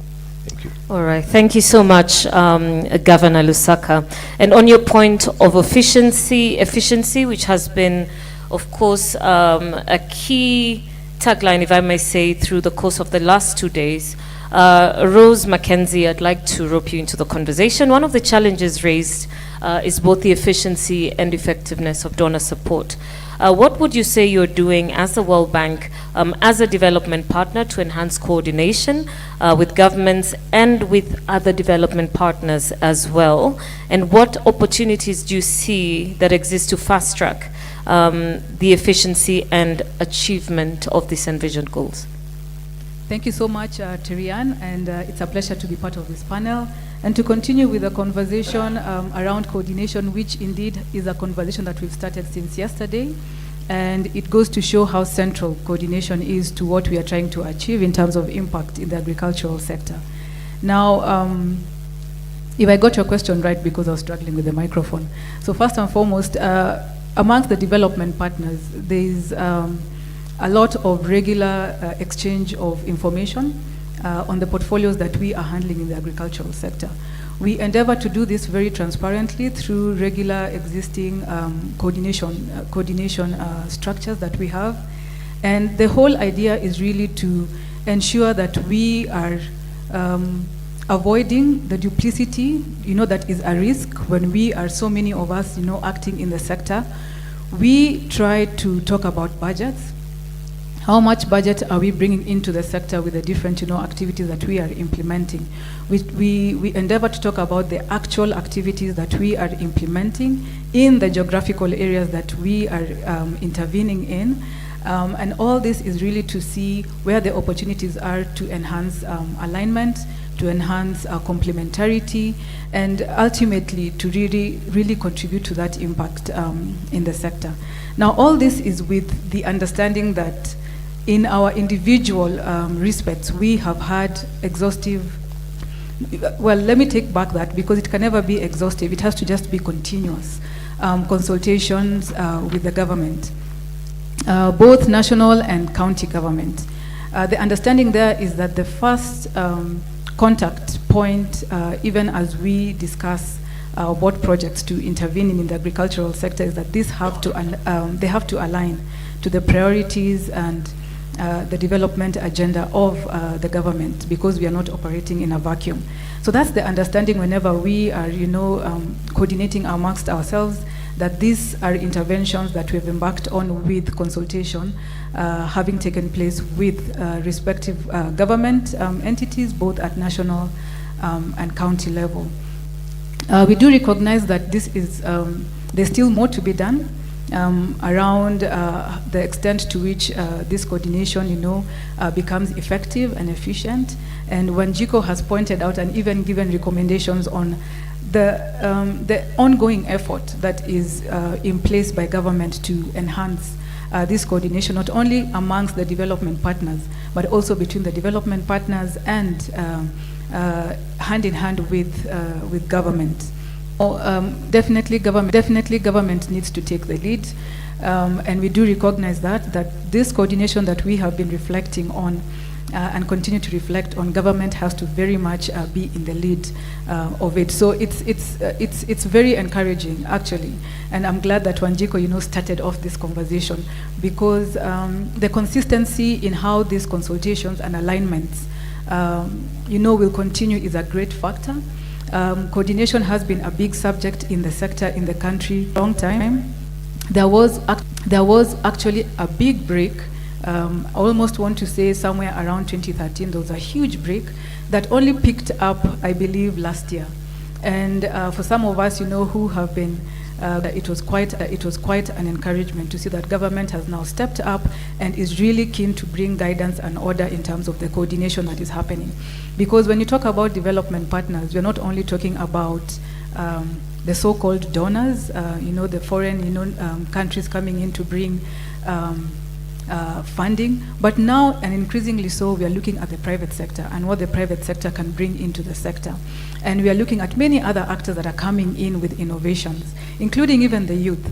And all that needs guidance from the government to actually realize that efficiency that we are talking about, that needs to be there with the scarce resources that we are talking about. I think one of the things that I felt is really gaining a lot of attention, or attention has been on, is around the on budget. And Wanjiko just quickly brushed through, but I'm sure this is also a conversation that is going on around off budget. Because off budget is very much there as well. A lot of the development, there's a good number of development partners that are also very active in the sector contributing off budget. And there also there's need to recognize that, and there's need to also have clear guidance on how that is also going to be addressed, and especially when you talk about guidance around sourcing, how sourcing is going to be done going forward. So I believe there's ongoing effort, it's good effort, however, it needs to be consistent to just ensure that all the constituents in the sector are brought on board in a very structured, systematic way, and ultimately we start now talking about joint monitoring. Because that's important. I'm glad that Hezron, shared the PowerPoint that he did, because when this continues, you cannot argue against numbers and facts that have been collected. I'm also glad that we have now CADIC established, and the very clear direction that came from Waziri. Going forward, if you're operating outside CADIC, you're on your own, because when you talk about coordination, it has to be supported by robust data and information system. That has to be there so that the coordination is being informed going forward. And that speaks to the efficiency that we are also here to discuss. So I will pause at this point. All right. Thank you so much, Rose. Dr. Basinga, I'll come to you now. What are your thoughts about the proposals and solutions to some of the challenges that are facing development cooperation, and how do you see the private sector coming in? Hi, good morning everyone, honorable CS, distinguished guests, all protocols observed. My name is Ubay Khalifa. I am Deputy Director, Agricultural Development for Africa with Gates Foundation. So I would start by saying, just based on the last 2 days deliberations here, it's clear that Kenya has a vision There is a very coherent vision for agricultural transformation. And our role, all of us here, is actually to drive and to support and to really think how can we play a role in supporting Kenya in delivering on this vision rather than reshaping the vision. And this is something that from Gates Foundation perspective in terms of developing country roadmaps for agricultural transformation have always been very consistent with, is that we build on what the country is actually prioritizing. So in that spirit, I would just share maybe a few reflections and respond also to your question. I think one thing for sure, that we started this year and we have been facing huge challenge in terms of the very sharp decline in the resources globally from official development assistance point of view. So that's very clear. That's bad news for everyone, but at the same time, it has actually forced us to be very deliberate in how we work together within these very limited resources we have. We know also that development partners, yes, it's all about the budget, it's all about the investments that we bring to different countries, but we have something also very unique, which is our very broad perspective. Our ability to engage in South America, our ability to engage with China, with India, with all those countries in the global south, in a way that we would be able to bring also the perspective and the exemplars from other countries. So in case something has actually worked in another country, we would be able to bring those bridges. So I hope us also as development partners, whether from World Bank or bilaterals or private foundations, we should also continuously leverage this kind of strength and muscle. For example, we have been hosting here with the State Department this week a delegation from Uruguay, and they are talking about sustainable livestock production. And that's a way for us to see how countries like Kenya would be able to draw lessons from these kind of exemplars. China and India, it's not just about innovations, it's about the business models that can work in a similar setting. It's an economy that's very agrarian and that's composed primarily of small-scale producers. So if anything, for SMEs, for startups that has actually worked in those geographies, it should be able to work here as well. The other point I want to mention is that for us as development partners, we should be very careful in not causing unintended harm. You know, our role, the huge amount of money that can come can actually cause harm very easily. And people assume that, you know, more money is always good, and sometimes it's just the opposite. So unless we are able to really sit together and see how can we fix markets rather than distorting markets, we will not be able to, you know, deliver something in the next 5 years or 10 years. And that's why one of the models which are quite impactful is working in steering committees.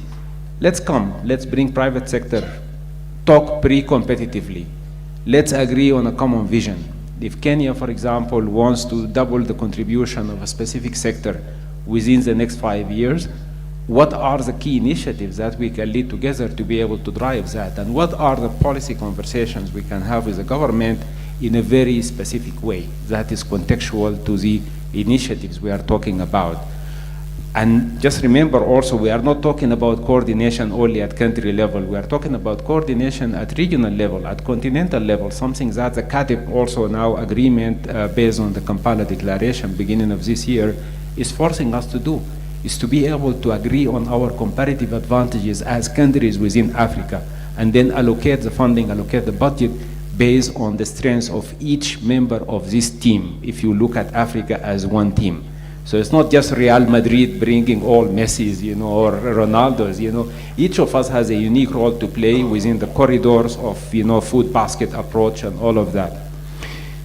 The other comment I would make is the need for us to go as development partners beyond thinking about networking. We can easily come every month and have a cocktail and, you know, discuss, exchange business cards, fill our calendars with meetings and all of this, and not achieve anything. So unless we focus on very specific initiatives that we want to fund together, we will not be able to advance. So let's say we want to bring AI advisory systems in agriculture.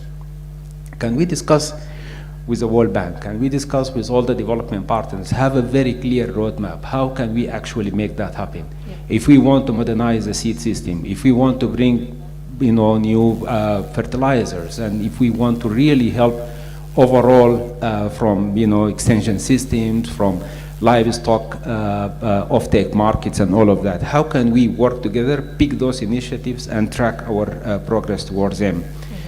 The last thing I would mention is just the need also for us as development partners to be the voice, to have the courage to talk about climate adaptation. I think it's a joke that we are asking our farmers to really just adapt with less than 2% of the global climate financing. So it's not just about us putting more money in Africa. I think it's about us being the voice of the African farmers in bringing more attention to the areas which are underfunded, which is climate adaptation. Yes, we need to continue doing all the work on mitigation and all of that, but we have to bring more funding to climate adaptation to enable our small-scale farmers who are disproportionately impacted to be able to weather the impact of climate change in the long run. All right. Let me stop there. Thank you. Thank you very much, Dr. Obai. And to wind us up on this conversation, I'd like to finally ask Moses of IFAD, and Dr. Obai has mentioned the smallholder farmer. How do we center the smallholder farmer in these conversations we're having about effectiveness, about efficiency, about policies? We may have these conversations right at the top, but how do we bring the farmer in as we wrap up? Yeah, thank you very much. It's becoming an interesting conversation. So for us is that everything starts and begins with the farmer. I mean, we all at this morning. But the question, I know what it thinks about the farmer. Even this conversation we are having, we miss the big center part of our actors, which are the farmers. We don't have them here, unless maybe I'm wrong. So, unless maybe I'm wrong. But important is that farming is not just and you put something in and you expect the same thing. It's very complex. It's a whole decision-making process. And it's also something that you cannot change people's mindset overnight. Development takes a long time. So for us, what is important is that the activities of the farmer remain central in terms of our investment. And farming is also the primary industry that propels the other sectors. And the development, of course, AU has also committed the government to commit 10%. We should not take it as a fix, because it's just a process. Just invest consistently over a certain period of time, then you see the transformation coming. So our development partners, we invest in what the government is not investing in. Kenya is a big economy. You generate more internal resources, but the distribution and allocation becomes an issue. So that's where the complementarity from the donors come on board to be able to. According to statistics, depending on which sources have, we have about 70 million farmers in Kenya. I said that's according to the source. Kiame say that they have registered 7 million. But we have 200 projects from Hezron. All the projects is not everywhere if you look at the geographical footprint. And we are just looking at certain aspect of the value chain. It's not the entire value chain. We cannot, so it's more to look at what is the critical needs of the farmers. If the farmer produce maybe access to seed, it's become critical. But we look beyond it when we are planning what happened tomorrow. Or if the seed doesn't germinate, do we integrate climate risk and compensate the farmers if there's an issue? If I invest, there was somebody pitching that my father invested and got only 100 Kenyan shillings. Who compensate the farmer for that effort? So it's an integrated system that we have to look at it. And we have to look, this is where also the comparative advantage of each of the donor comes in. As Rose mentioned, we sit together, we discuss and plan. So let me demystify this. Within the donor, there's strong coordination. I don't think any donor comes on board and start developing without consulting. Even for us, we'll be surprised that we are doing it. So we hold each other also accountable. If you want to do it, we have 17 million farmers. If that's true, IFAD can only target 1 million. who targets the rest. So it also means that in our coordination, we also understand who or where to focus or to the value chain. And we're glad to have this donor matrix. We also started a long time ago to be updating regularly, and we wanted ownership from the government to be in the driving seat. And the last point I want to stress is the issue of how we structure. For international financial institutions, the Treasury or the Ministry of Finance is the borrower representing the government, because there's also accountability issues, account for the resources. So if the different sectors have priorities and it's channeled, whether the matrix is also available and is accessible to National Treasury. If there's a request, Treasury or whoever within the ministry or the deputy or appropriate platform look at it, is how is it aligned, how is it meeting the needs of what we have. Then there's no donor who will say no. Of course, the no will come in terms of our selectivity. We cannot do everything. IFAD is not involved in investing in urban agriculture, involved in the rural area. So if there's something urban, somebody will take on board. And the last point is about accountability. Our project requires that we have to show value for money. And that's why sometimes we also see the point when there's the national audit auditing the account, whether the funds have been used. For us, we take it very extremely serious. Of course, all the development partners. If the resources have not been used for the intended purpose, then means that we are not getting the value for money. We have to make sure that we get the same results. This was defined. And we also, part of the process, we allow flexibility to agility. We have what we call midterm review. So in the process, since change, context stage, remember a few years ago, Kenya had a desert locust. Nobody predicted that. Doesn't mean that we have to continue doing it. It's irrelevant. So we have to review and reprioritize given the country context. But as Kenya grows to become an economy, we also expect the government to play a bigger role. And we know we have national system, we have to align with it. But the national system should not be a hindrance to the implementation of the flow of resources, which is for us a huge problem that we have to address moving forward. Thank you. All right, thank you so much. Let's put our hands together for our panelists for an excellent conversation. I'd like to request you to step forward for a quick photograph before you take your seats. And as they do that, I would like to request our next speaker, Kirtan Hasmukh Kanji from the Trustee Nyumba Foundation. Please make your way to the stage for the presentation on Land Commercialization Initiative, looking at framework challenges and opportunities. Mr. Kirtan, please make your way to the stage.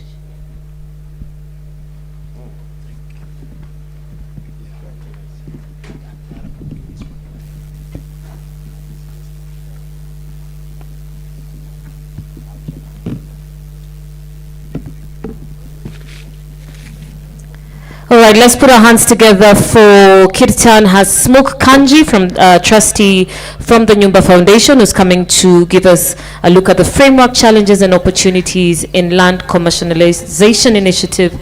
And thereafter, we'll have a very quick panel discussion, and then I'll hand it over to Farid and our judges who are back in the room.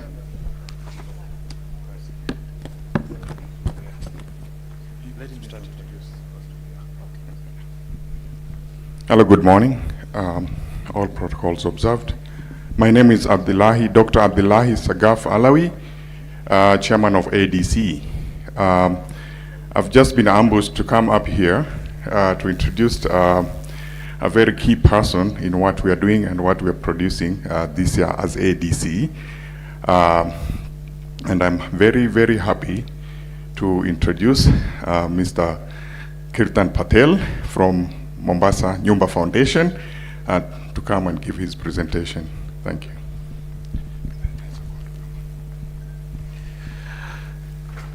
Good morning to all. So I'm from Nyumba Foundation. We had started early in January 2023 in Galana, Kulalu. We are one of the first private members there. With the help of President Ruto and his advice, he had asked us to go into this and look into this project. In the past 2 years, we have spent over $50 million in this project.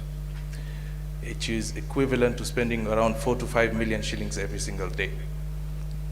We have done large infrastructure on dams, canals, and currently have almost 10 million cubic meters of water for irrigation.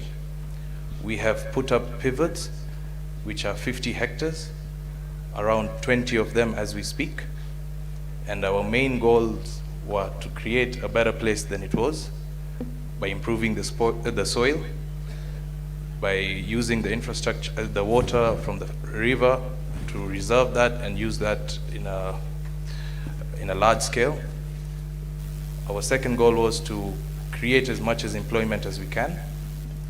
And our third main goal was to create enough food and bring the costs lower for the crops we grow and reduce the importation. As we speak, we have currently harvesting onions in large scale and brought the price down of onions in the coast region. This was our first harvest this month, and we're looking forward to growing this project much bigger. I can share, there's a small video we had made, which was around 5 to 7 minutes, which we can play to just give an idea of what we have done so far, as I don't think many people have heard of us. So,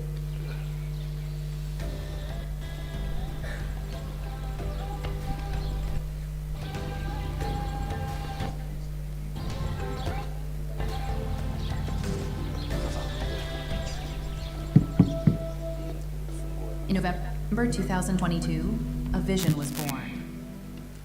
A vision to transform the vast barren grounds of Galana Kulalu ranches into fertile fields. To bring food security to millions and to stabilize the nation's economy. By January 2023, we might have to restart that. begun.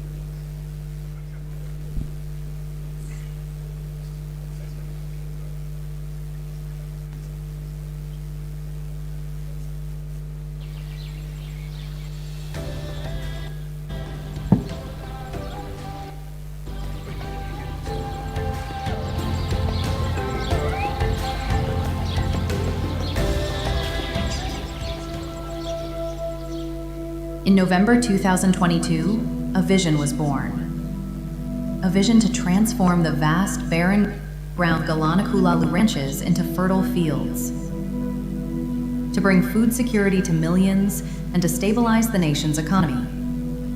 By January 2023, feasibility studies had begun. Survey teams explored the terrain, marking boundaries and mapping the contours of the land. Wildlife corridors were identified, paths of elephants and other species. For this project was not only about people, but also about preserving the delicate balance. The Galana River, the region's only lifeline, was studied in detail. Its flow held the promise of irrigation for thousands of acres in an area where rainfall is scarce. The same soil analysis were the nutrients. Knowledge the future of farming in this land. In March 2023, the vision turned into action. Over 100 heavy machines rolled into Galana, their engines marking the beginning of transformation. A team of engineers and experts soon followed, taking on the monumental task of reshaping the land. Central to the project was the construction of a 278-meter weir across the Galana River. Since only a small fraction of the river's water, just about 1%, was required for irrigation, a spillway was constructed to safely channel the remaining 99% back into the river, ensuring sustainability and balance with the natural ecosystem. Then came one of the greatest engineering challenges, digging an 18-kilometer trapezoidal canal. Because the land was uneven, some sections were dug deeper to allow water to flow naturally by gravity, eliminating the need for costly pumps. Alongside this, 13 reservoirs were built with a combined storage capacity of 3.6 million cubic meters, enough to guarantee steady water supply for irrigation. Yet the vision did not stop at farming. The surrounding communities were also uplifted. Nyumba Foundation provided free ambulance services, ensuring urgent medical care without delay. Life-saving antivenom was supplied to local health centers, a crucial need in these snake-prone forests. Galana Primary School, too, was fully renovated, giving children a brighter environment to learn. While canals and reservoirs were being built, thousands of acres were cleared of bushes prepared for farming. What was once wilderness began to take the shape of cultivated land. By December 2024, 100 cows were brought in to produce organic manure, enriching the soil for healthier crops.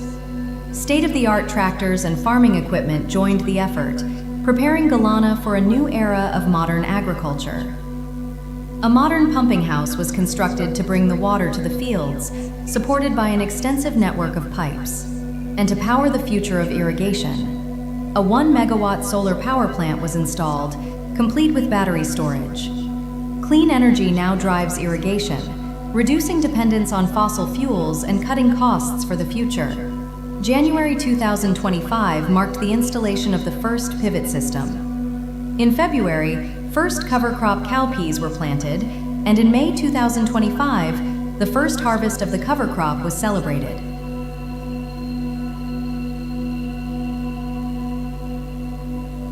A generous portion of the first harvest was delivered to Kibarani. Here, the needy and less fortunate from across the city gather every day till date to share in a warm meal.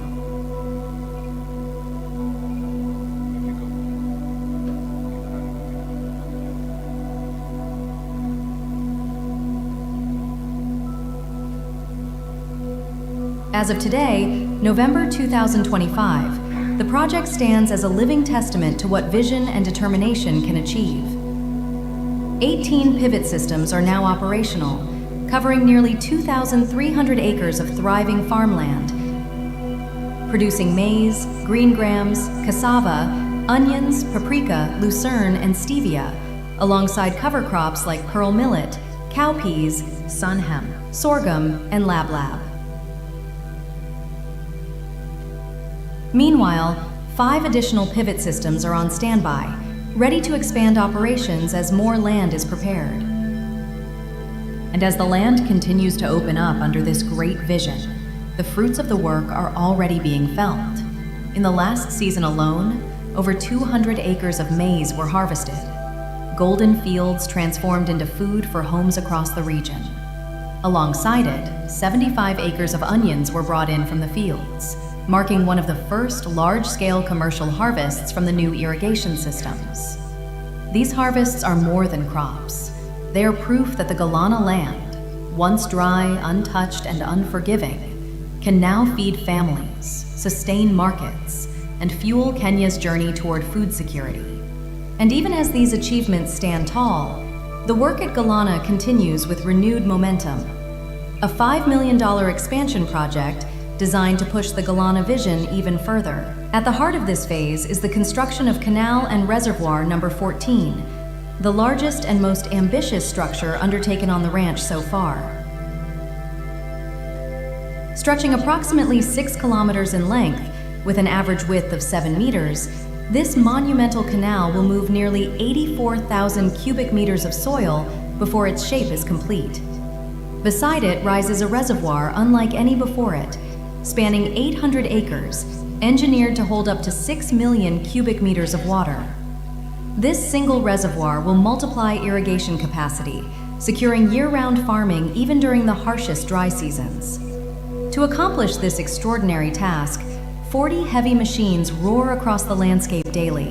Wheel loaders, graders, bulldozers, excavators, rollers, and water bowsers working in perfect coordination. Nearly 100 dedicated employees are on site, shaping the land with precision and determination. From a single visit in 2022 to a thriving agricultural transformation in 2025, each acre harvested is a testament to the vision left behind, and to the hands that continue to uphold it. Day by day, the ground transforms. Day by day, the dream grows larger. This is Galana in motion, a living project, expanding, evolving, and pushing the boundaries of what was once thought impossible.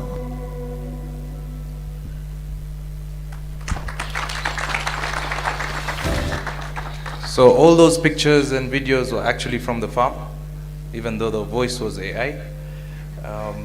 And we hope that with time we will be able to expand this more with the help with the government and everybody else in team. I hope you guys have some questions to ask.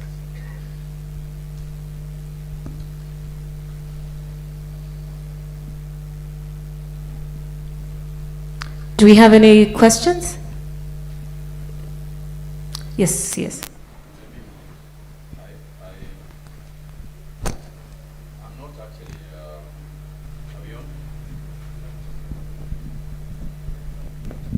I'm not actually going to ask a question. I'm going to congratulate you.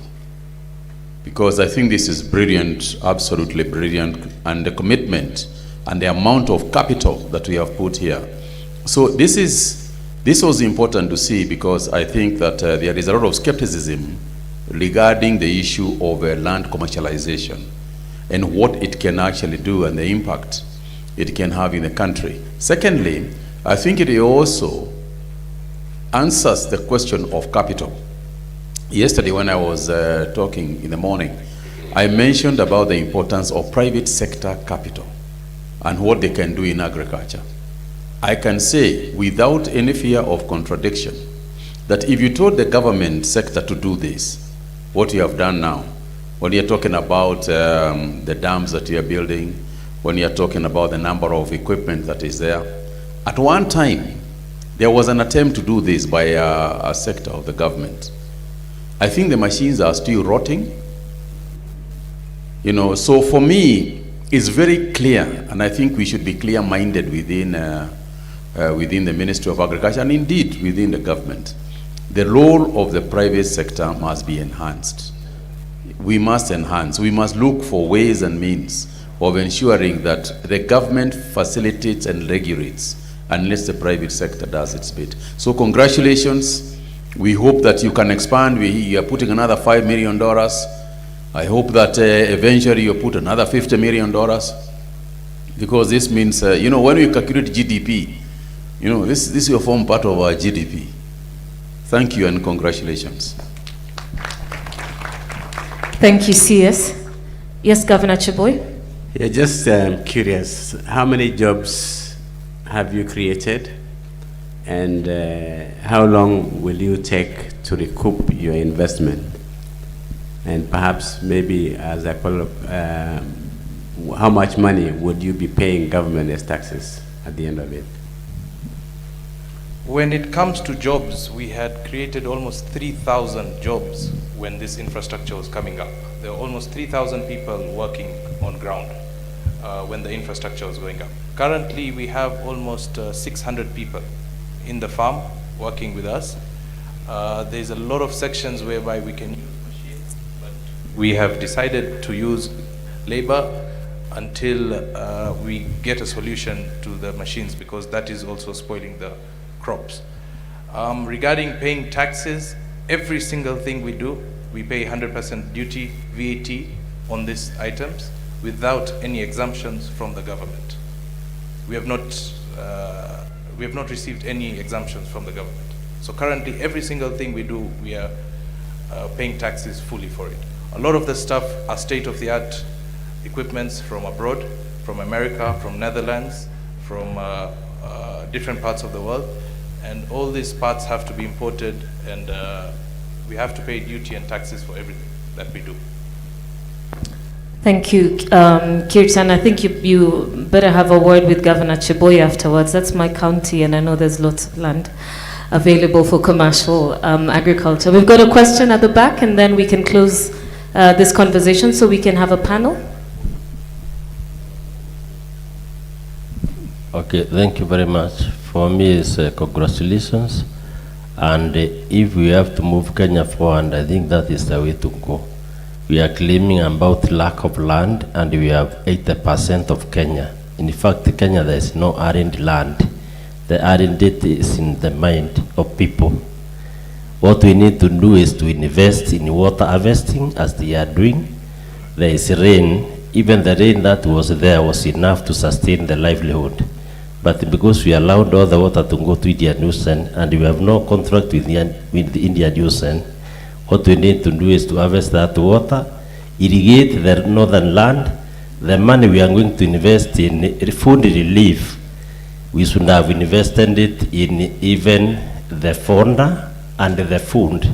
We will never lack money for relief food, but we don't have money for investment because we don't take what is important first. So I think we have to revise the thinking. The other thing is about the innovations. You remember during the COVID, there were so many innovations about oxygen, about beds, about all these things.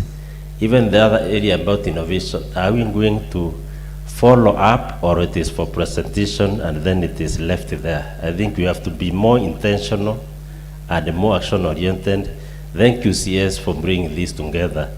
I think this is the way to take the country forward. Thank you. All right, thank you. We'll get a final comment from Wanjiku, and then I'd like to invite the panelists to come up front. Wanjiku? Mine was a really quick one. For this presentation to be done, if CSU could organize this with the COG team as well, it would be good to get counties to be part of the land commercialization initiative, because I don't think we had factored them in from the onset. But also, number two, we have so many other state corporations with such large tracts of land that have not been utilized. They need to be able to see the potential and the ability to attract investment for that idle land capacity that could do this very thing. Thank you. All right, thank you so much. Let's put our hands together to Kirtan and the team from the Nyumba Foundation, who have taken us through the incredible work in Galana. Please step up front so you can quickly first have a picture as I invite Engineer Laban Kiplagat, Engineering Secretary at the State Department of Agriculture, Ms. Kaninin Piga, Legal Ministry of Agriculture and Livestock Development, Dr. Wilson Tunui, Managing Director, Agricultural Development Corporation, Ms. Joyce Karanja, CEO, Seed Traders Association, and Giles Littlewood, Chief Commercial Officer at Ag Venture. And the conversation will be quick on the heels of what we have just heard on land commercialization initiative.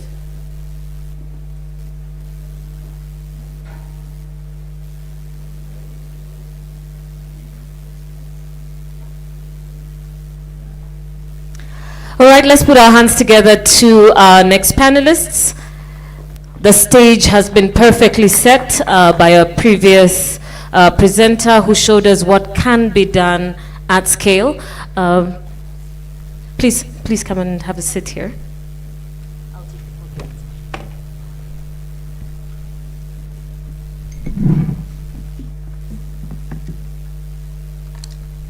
So the stage has been set by the team that has done that incredible work at Galana Kulalu. So now the conversation moves on to the panel. We'd like to keep it as brief as possible. I know the Farid will be giving me a warning in about 15-20 minutes. So if we can keep it as tight as possible.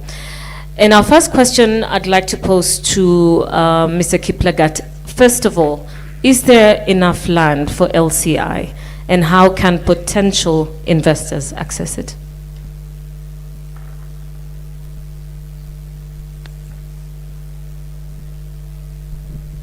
Thank you very much, and good morning all of us. First of all, before I answer that question, I think it's good to at least appreciate the architecture of land tenure in Kenya, in that we have about 70% of our land belong to communities. We've got 10% belong to public, which is government, and 20% is under private hands. And most of the time, most of this land has been either idle or underutilized, to the extent that it's not serving the Kenyans as far as food security is concerned and wealth creation. So the concept of the need to really make Kenya food secure, the ASTGS of a strategy called Agriculture Sector and Transformation Growth Strategy realized that there is need to bring in private sector into our agricultural space because of the need that they have better resources and so on and so on. So we have the LCI, which I can call it transformative. And I think the framework has been put in place. So I can say that for a start, we say that we need to start with government land or public land to make it available for public and private investors. So yes, there is land. In our preliminary assessment, we found out that ADC has got land that has not been fully utilized, close to over 2 million. I'm happy that the CEO is here. Regional development authorities like KVDA, they have got over 10,000 plus in the Kerio Valley. We have got Tarda, they have got about over 20,000 that has been seen to be available. Universities like Egerton, Moi, Nairobi University also has land that is able to be put under investment. We have got NYS, we have got prisons, and all these has land that can be put under land commercialization initiative. So I cannot agree that yes, there is land that can be availed for the private sector, including even communal land. How the investors can get access is that there is two ways. One is that an investor can show interest by showing expression of interest, and it can approach the government and it can be discussed. The other one is to wait for an advertisement that can be put in the papers so that more other actors can be available. So those options are there, and I know we have been progressing with a small teething problem, but I think we are there and we are moving forward. Thank you. Thank you, Engineer Kiplagat. I'll come to you, Dr. Tonui now. What has been achieved so far under LCI, and what are the future plans to scale it?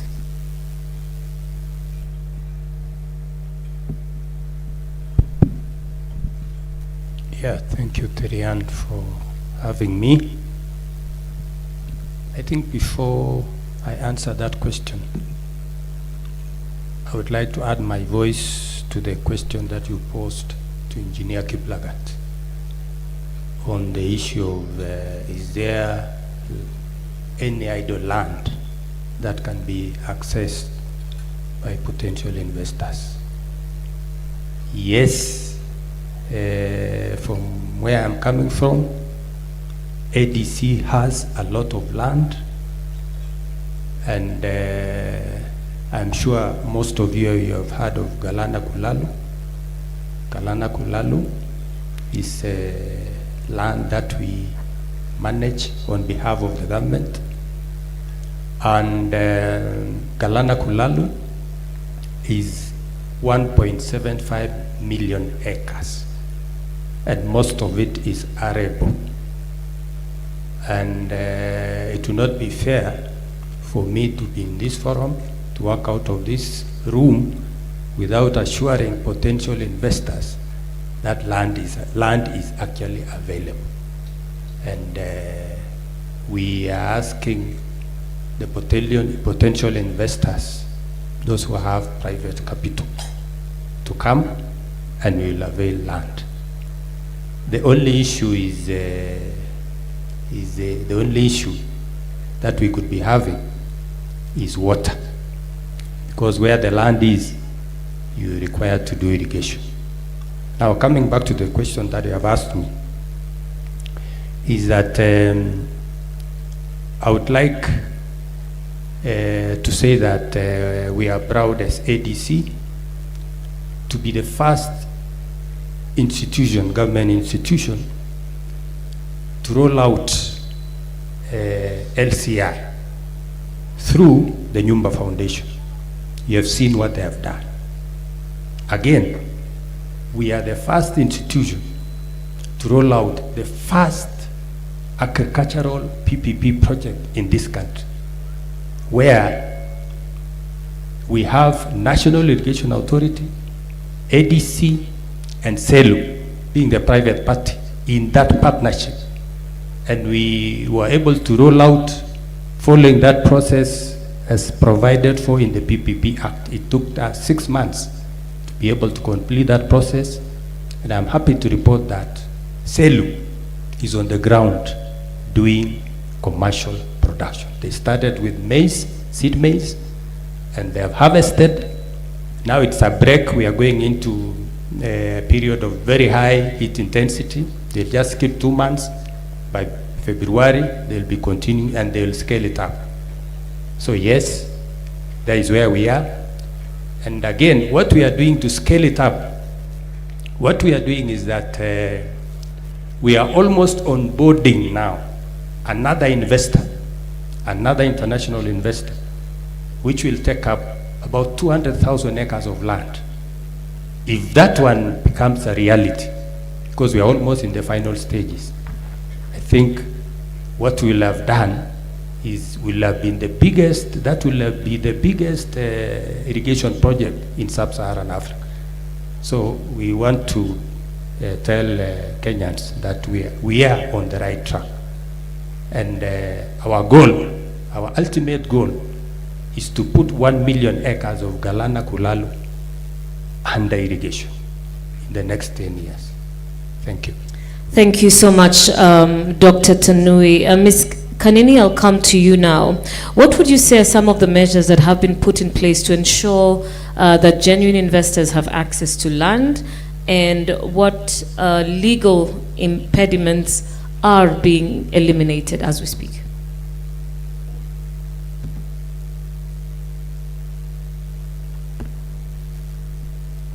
Thank you, Terian, for that question.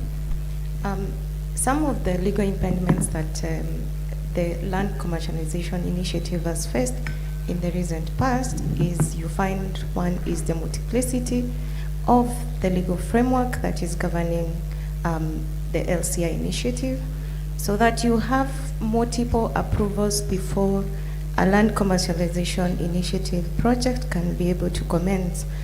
When I say this, I mean for an initiative under the Public Procurement and Asset Disposal Act, which is done by the leasing entity, you will need approvals by the board, and once you have done that, you need to forward the lease to the Honorable Attorney General for review and approval, and you still need to seek the approval of the National Treasury, being the custodian of the government assets. At the same time, you need approvals from the National Land Commission before finally the registration can be done by the Ministry of Land. That in itself is an impediment, because these approvals require time, which in most cases takes quite a lot of time. The second impediment that I would highlight is the lack of or unclear titling for this public land. You find that some of this land which is owned by the government entity is a land that was allocated under the previous or the pre-2010 constitutional dispensation that vested the National Land Commission with the mandate to administer public land. So you find an entity like NIA that wishes to undertake a land commercialization initiative has got land that was gazetted under the previous legal regime, does not have titling documents, and that in itself is an impediment. The third one that I would say is the multiple regulatory framework. Before an entity or an investor can be able to undertake any investment, they require multiple permits and licensing, be it under the MCA, be it under the Water Act. All those are in themselves an impediment. What are the measures that the government has put in place to ensure that we get value for money? The whole transaction is done under a legal framework. One, we have the Constitution that outlines the national values of entities that wish to undertake these initiatives. One being Article 10 on the requirement for transparency and accountability. And then secondly, we have the Public Procurement and Asset Disposal Act that outlines the various processes that procurement processes. And one of the requirements under this act is the requirement for due diligence for anyone that has put forward a bid or a proposal. And also under the Public-Private Partnerships Act, there is the requirement for due diligence before an award can be given to a successful investor. And lastly, there is move towards institutionalizing the Land Commercialization Office so that we can have a one-stop shop for anyone who wishes to invest under this framework, so that we get all the stakeholders that are involved, Ministry of Lands, the Attorney General, the National Land Commission, all under one roof to make the process easy for investors. Thank you. Thank you so much, Kanini. Joyce, I'll come to you now. And one of the challenges that was raised yesterday was seed, or the quality of seed over the last 20 years. As you represent the Seed Traders Association of Kenya, perhaps you can just tell us, first of all, what you see as the role of quality seed in the growth of LCI, and perhaps what government, which is in the room, should prioritize to achieve its ambitions from the space that you're in. Thank you, Terian. From the Seed Trade Association of Kenya, STAC, we are excited, first of all, to know that there's a land available for seed production. But to answer your question specifically regarding the quality of seed and its contribution to the economy, when farmers use certified seeds, they stand higher chances of high yield because certified seed and the new technologies that comes in with seeds brings drought-tolerant varieties, seeds of high yield. So we are assured that our farmers will be planting seeds that will give them high yield and that will be pest tolerant. So that will contribute to the government agenda of food security. All right, thank you so much for your thoughts on that. Mr. Littlewood, I'd like to come to you now and on your thoughts. As a representative of CGA, what would you say are some of the challenges faced by your members, and what would be your proposal to the government to ensure that this initiative becomes attractive to members who have been venturing into and across the country? I think our biggest challenges so far have been communication. We want to clearly know, what is available and how we can get it. So thank you for some clarity there. We also, it's been an awfully long time we've been talking about this. We really want to see some action with it moving forwards. If I go to what we need as investors, as farmers, especially Kenyan farmers, we really need long tenure. We have to have a long lease. And I'll tell you exactly why. We're now moving into sustainable agriculture. So the pillars of that are controlled traffic, rotational crops, and zero tillage. It takes a long time for that to start working properly in the soil. It doesn't just start tomorrow as soon as you start doing it. To really see the benefits, you're looking at least 7 years for it to start working. But when you see those benefits, they're incredible. I mean, I'll give you an example of one farm that we've opened up in Rumaruti on land that previously was used for ranching. 3 years ago, 2022, I think we had quite a serious drought.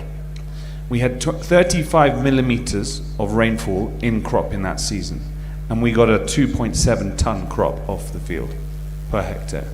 That's 12 bags an acre is what we generally use in Kenya. So that's the national average on 35 millimeters of rainfall. So the system really works, but it needs to be given time. We need direct leases to government. We don't want to see middlemen involved. We really don't. We want to have a relationship directly with the government. We need security, and we really need vacant possession. The other sort of things that would really help are also some sort of incentives. You know, opening up land is extremely expensive, so that would help. And then access. You know, roads can be very. If you can't get to land, it's pretty hard to get big trucks carrying crops out. So those are my key needs that we need from the government. But you know, just think, if we can get crops off land, there's huge vast swathes of the country where people say, oh, drought is a problem. 35 millimeters of rainfall and we get a crop off it, a good crop. You know, there's so much this country that we could open up and farm. Thank you so much. You know, I said Mr. Littlewood because I wasn't sure how to say the first one. It's Giles, thank Giles. Thank you so much for that. All right, as we wind up, Dr. Tunuya, just like a final word from you of the role of the counties and how counties can get more involved in successful LCIs. Yes, counties, I want to say counties, they are going to be the biggest beneficiaries of all the projects that will be done through LCI or PPP. In this way, number one, in terms of the cess that they will get from the investors who are doing commercial production in agriculture, there will be a lot of cess which will go to counties. So they are actually the biggest benefit. In terms of employment, these people will come from the counties. In terms of CSR programs, it is the counties who are the biggest beneficiaries. So the role that they can now play to support these programs is, one, since they are going to be collecting the cess and all the other taxes, I think it's important for counties to see if they can improve the farm roads, the road network within where those projects are going to take place. So I think they have a big role to play, and they have also a big role to play in terms of supporting the local communities to be able to come together and be able to benefit from the CSR programs. And in terms of also skilling the staff in the counties to be able to run these projects. You know, large-scale irrigation projects, they require expertise, and they can only be obtained in the counties. Thank you.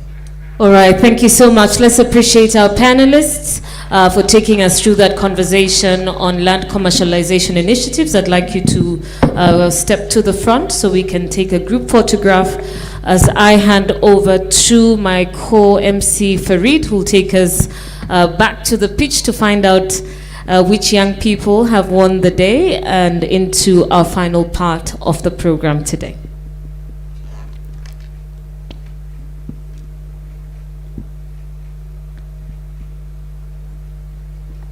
All right, thank you. Let's appreciate our panelists one more time. Asanteni sana for your insights and shedding light on that conversation.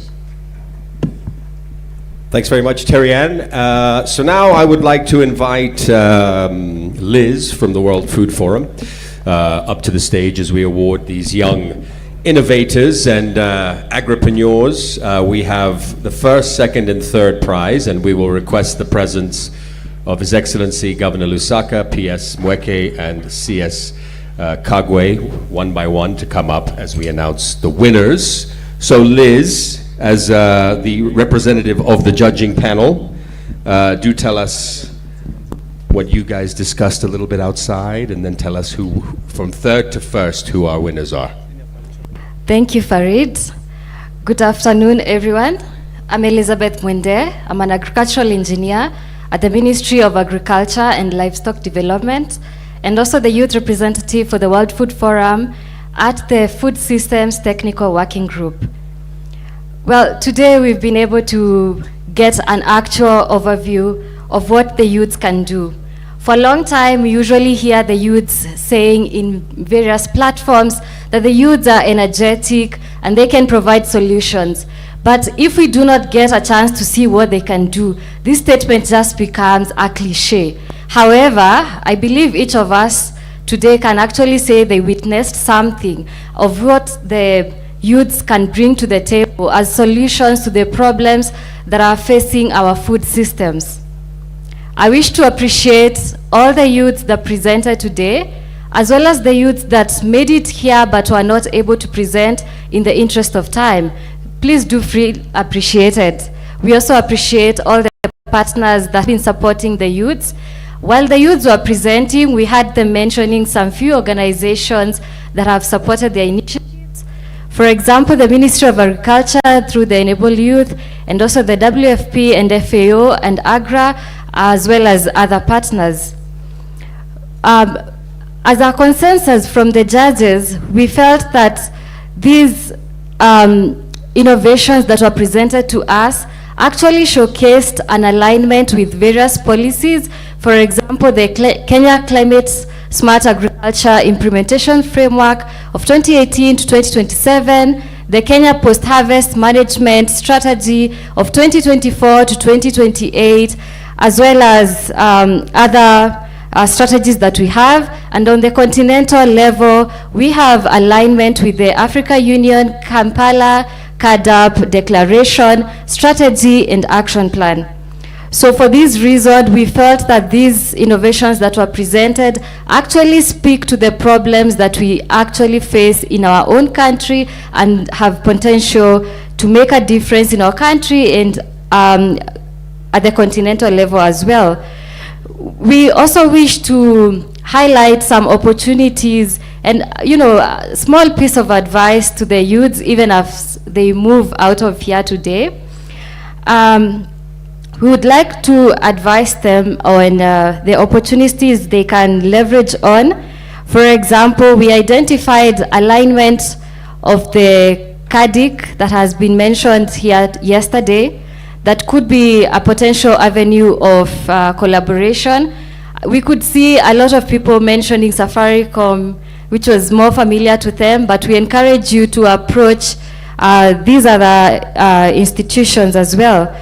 There's also the Ministry of Agriculture Engineering Department, who could also support through their ATDCs and their partnership with the Association of Innovation Hubs on product development, branding and marketing, business development, and also get skills on pitching. Yes, we could see your nerves, but we understand it can be a bit nerve-wracking to be up here and faced with the judges and the people in the room. So please do work on your communication skills and your pitching skills as well. We feel that you all have potential for impact and scalability. And now, without further ado, I wish to present the top three. Well, for today, we will be awarding the top three with their trophies, but I have been made to understand that after this event, in the coming days, the Ministry of Agriculture will be in contact with our contestants today for further rewards and avenues of support. Now, I would like to present our number 3 contestant, who is, I really wish we had drum rolls, but it's okay. I like to be dramatic. So number 3 is Abanas Mwangangi with a multi-purpose grain thresher. And this award will be presented by the chairperson of the COG, Mr. Abdullahi. In his absence, we'll have Governor Lusaka, kindly.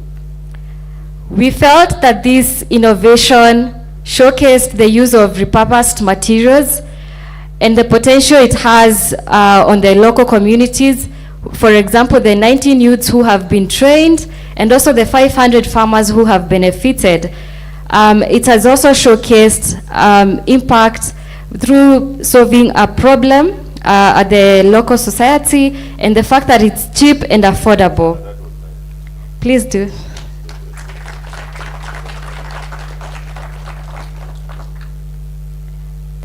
Thank you so much. And now to our number 2, Anthony Maina, the Food Cloud Innovation, which will be presented by the PS, Honorable Jonathan Mweke. We thought that this innovation showcased the problem-solving capability of the key problem on food loss, which is causing a lot of challenges in our food systems. For example, the fact that we are losing over 40% of our food every year, which translates to billions of shillings. It has also shown potential for scalability to grow and reach a wider audience, and also the potential for impact as evidenced in the MOUs that are being signed between the innovation and also the beneficiaries. So please do reward him.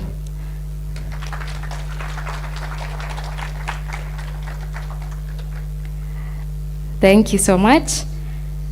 And now to our number one, Elizabeth Wanjiru, Trident Analytics, which will be presented by the CS, Honorable Senator Mutahi Kagwe. We felt that this innovation was within a unique niche in fish farming. It has shown scalability to grow and reach a wider audience. The idea was really brilliant. It has shown impact and also potential impact once it is supported. The presenter gave us a very compelling case and had great communication skills.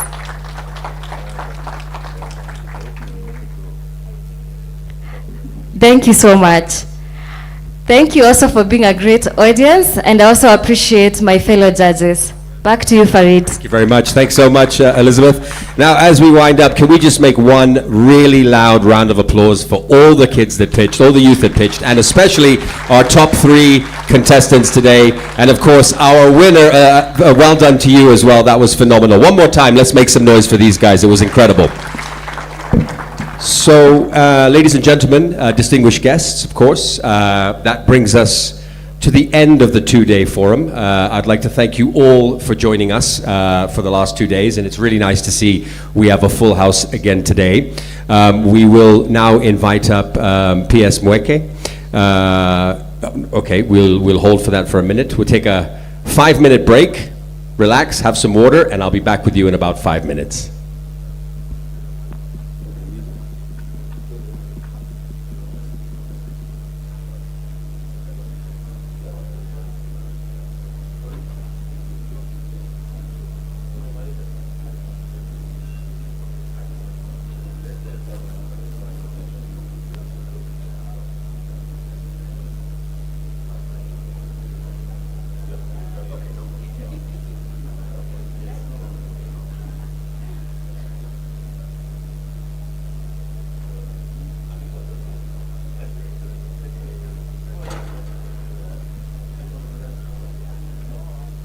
I would like to invite up His Excellency the Governor of Baringo County just to say a few words. Thank you very much.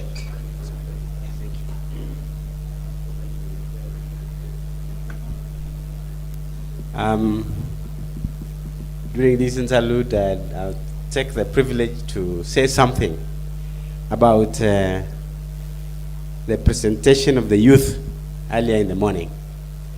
I think we did not do enough justice to the youth who gave us a very wonderful presentation. And I want to say that coming from a rural county, Baringo that is, there is a fallacy that youth are not interested in agriculture.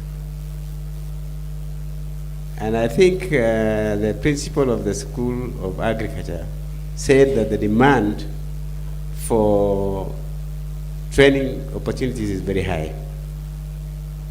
We in the county, for example, decided to employ extension workers.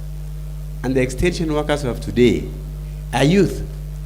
In fact, 148 of them are running around the entire county teaching farmers on agricultural extension. There is an integrated approach to look at the reason why youths are interested in agriculture now, and there is a possibility to promote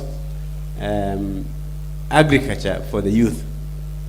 And that is bringing in the urban life to the rural areas. Devolution has done a great thing.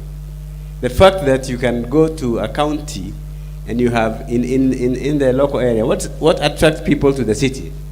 is the urban life. Good available water, electricity, and communication systems.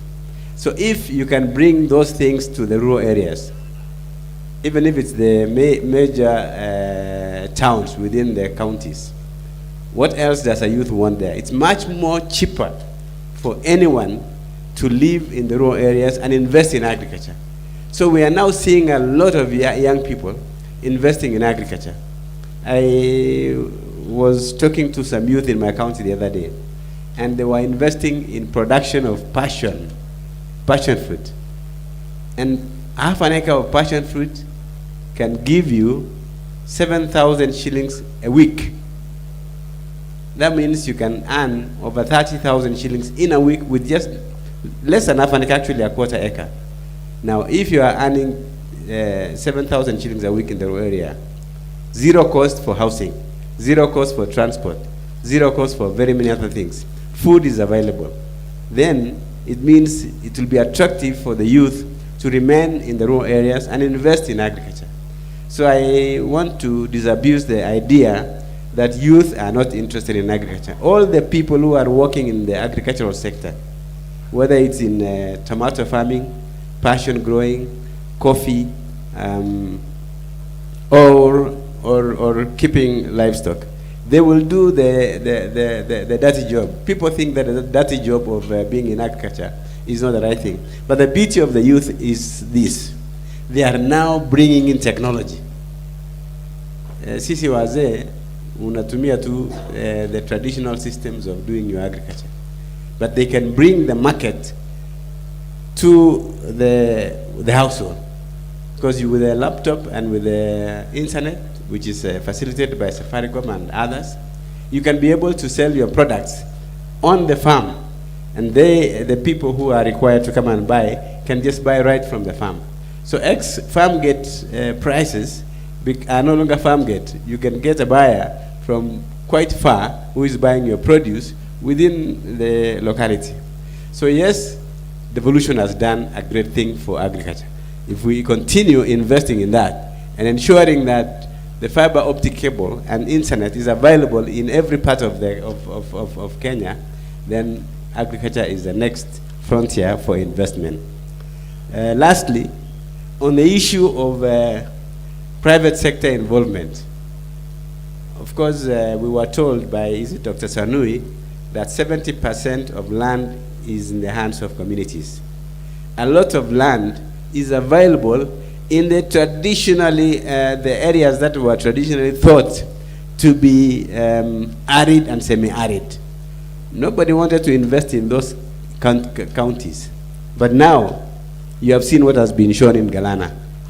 What needs to be done is to create an enabling environment for the land in those areas that communities are owning it, which is managed by the county governments and managed by the county government together with the National Land Commission, to enable them understand that it is possible for you to let someone else come and invest in your land and make you a shareholder, and therefore produce all the food that you require for export and for local consumption. So the likes of Nyumba, is it Nyumba Kumi or Nyumba Ngapi? Yeah. Yes, Nyumba Foundation can be able to go to Northeastern, the North Rift, the entire Turkana, the entire West Pokot, a large portion of Baringo County, like Kipia, Isiolo, all those areas. And incidentally, in all those counties, there is a good river. You can't miss a good river in those counties. And there are good sources, masses of water, like Turkana, and all the Kerio Valley, Kerio River, and all those that traverse those counties. You can be able to harvest water and do exactly what is happening in Galana. I have a little experience about Galana. It was being done by another group of people together with a government organization. We failed. But now you can see the private sector can come in, invest in your land, and make you a shareholder of the land, indeed, and make a profit out of it. And I think the ball is in the CSS court to create an enabling environment for investors to invest in community land in the entire of this country, and we shall be able to laugh all the way to the bank, and we can be a net exporter of all our food. Thank you very much, everyone, and God bless us all. Thank you. Yeah, before I go and sit, I think I'll fail if I don't say this. Agriculture is devolved. Implementation of agriculture is a function of the county governments. Let the counties be at the center of all deliberations on implementation of agricultural enterprise.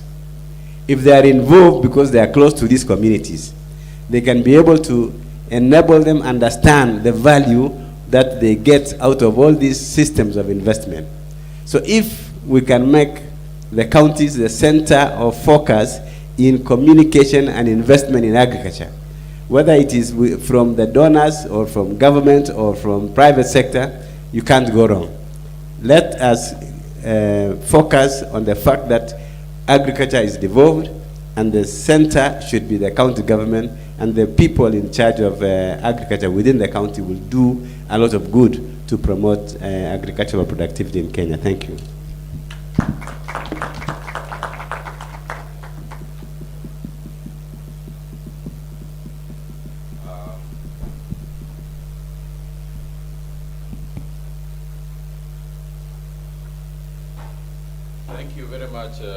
Thank you very much, Governor. I think that as we head towards the close, we are actually waiting for the PS to get ready so that we can come to the closing. You know, politicians can speak without it. Thank you very much. As we come towards the close, I just want to mention a few things, particularly to do with the business presentations and the youth.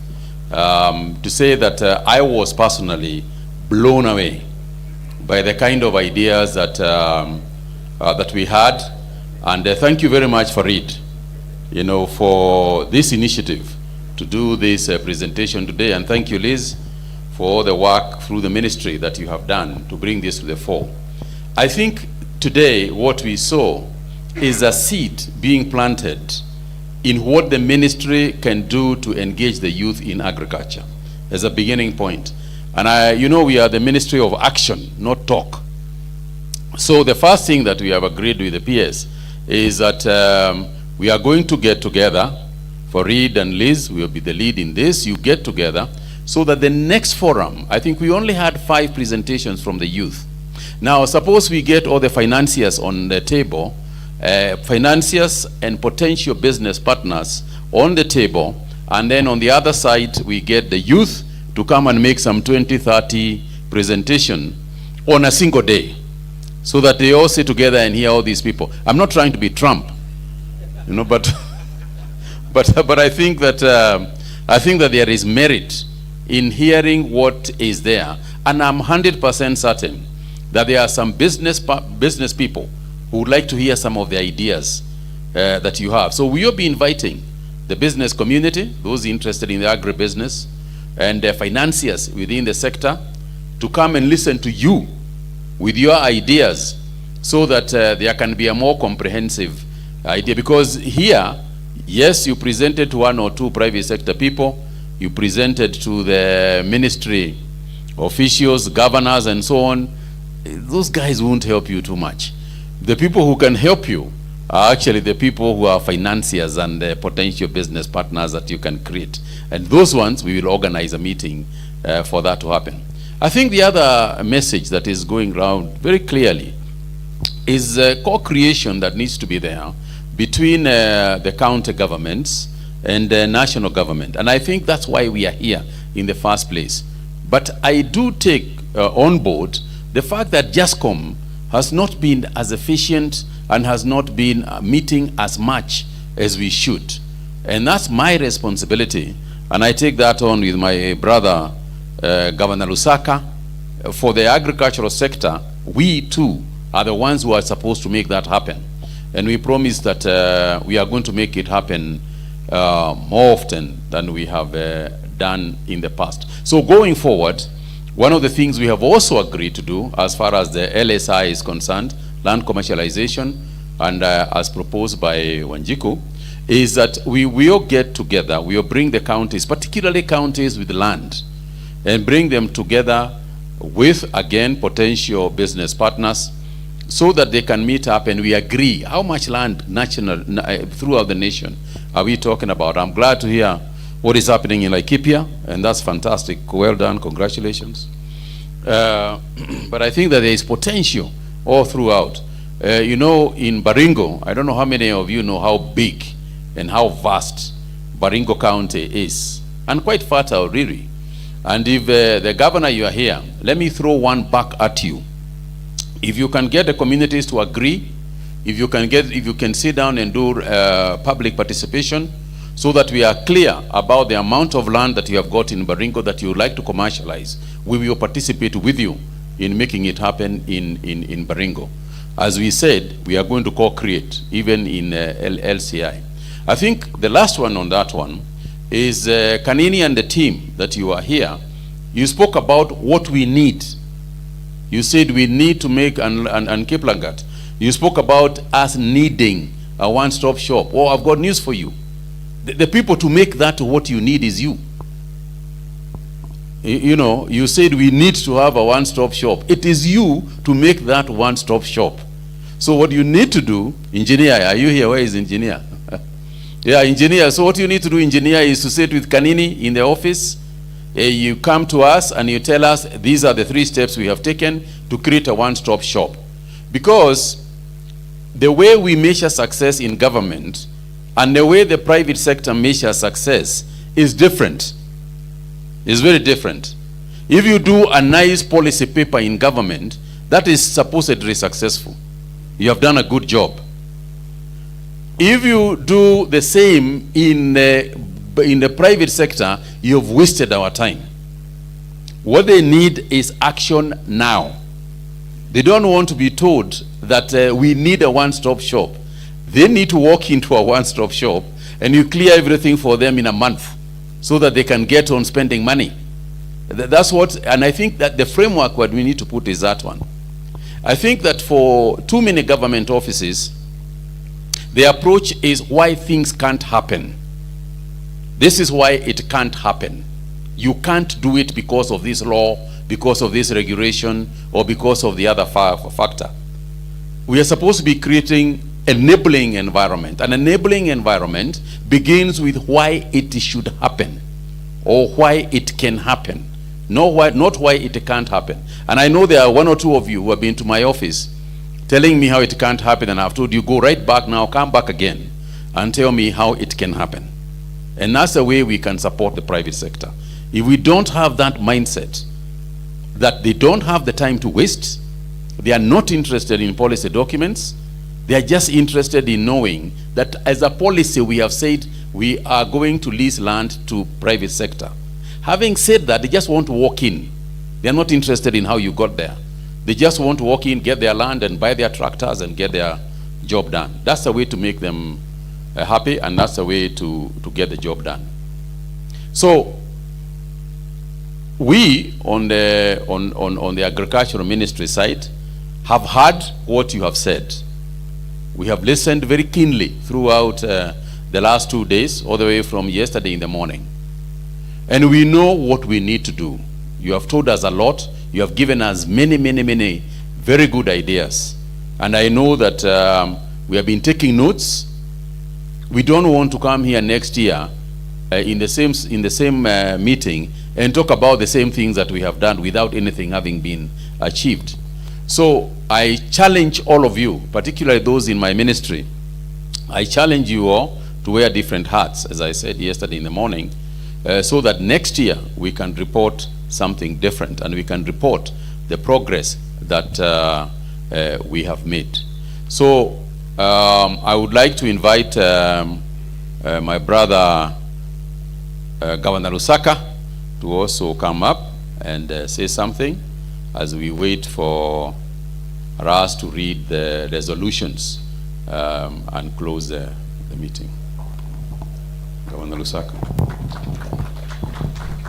Which one? This one looks better. Why do you want me to? On a more serious note, I think on behalf of the Agriculture Committee of COG, and the chair was here yesterday, just to register also our appreciation for this very serious engagement that we have had here for the 2 days. The fact that we have sat here throughout is a testament of the seriousness that we give to this kind of engagement. Because otherwise you'll get people come, register and disappear. But we have been here because I think this is very important. We are leading one of the most important sectors in this country. Agriculture is so key, and that's why the framers of the Constitution devolved agriculture, because it touches the lives of the people. And I really want to thank our CS, because since his arrival in the ministry, we have worked very closely as counties and the national government. Of course, our role is to complement each other. Just like my colleague has said, we know there are those roles that are supposed to be performed by the county government, and there are those roles that are supposed to be performed by the national government. But at the end of the day, it is that farmer that really matters to us. We are serving the same farmer. I know every farmer wakes up in a county, and that's where action is. But we must also, like Article 6 says, we must work together. We are related in a way. We cannot work in silos. So we just want to encourage that we continue working together, even the Office of the Deputy President, Chief of Staff. Thank you so much. You have been with us. At the end of the day, when the farmer is happy, when the farmer can get proceeds from his farming, when he's happy, then we shall also be happy as people, as the leaders who are there this time. I'm very happy because I've had the opportunity to serve, those who don't know, to serve this country as a permanent secretary in the Ministry of Livestock Development. And I must thank the ministry now that what we started way back in 2012, not 2010, about traceability, is now come to fruition, that we are able to achieve that. We tried our level best, but government is seamless. I'm happy that this is happening at this particular time. I've also had an opportunity to serve as a Speaker of the Senate of the Republic of Kenya. And some of the laws that were passed, like issues of, what is it called? There was something we passed when I was the Speaker in agriculture. Quite a number of laws were passed, and I'm happy that I'm now again implementing some of those things that we passed when I was a Speaker. So as we go back, let this not just be a 2-day engagement that has gone to waste, but let us see what we can implement in our own ways, in our small ways, because every one of us has a position where you are, either in the private sector or in the public sector. I'm sure that I don't want to take a lot of time.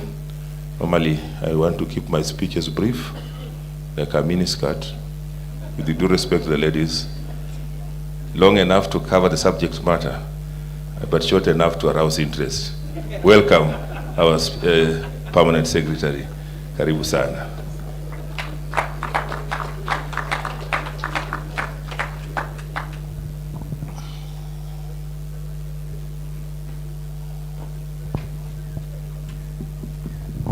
Thank you. Thank you very much, our chair.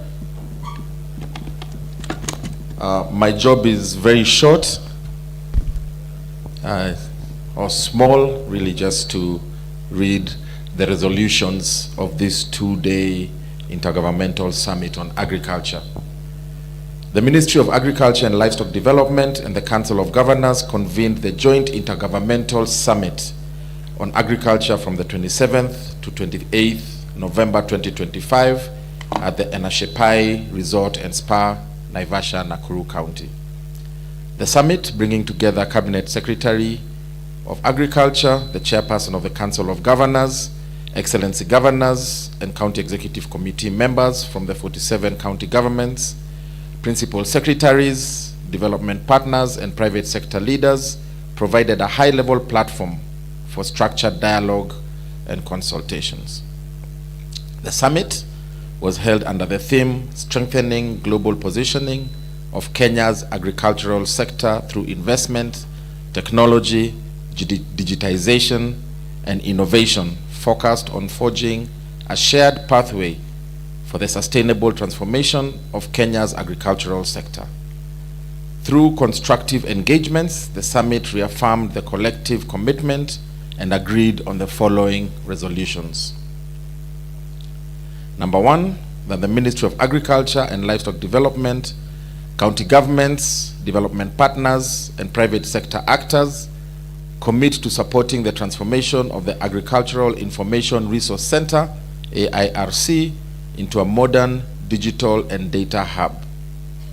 This reform will include establishing the Kenya Agricultural Digital Information Center, KADIC, to provide reliable, real-time agricultural data and support the digital agriculture roadmap through farmer profiling, market information, digital advisory services, and interoperable platforms accessible to counties, cooperatives, development partners, and private sector stakeholders.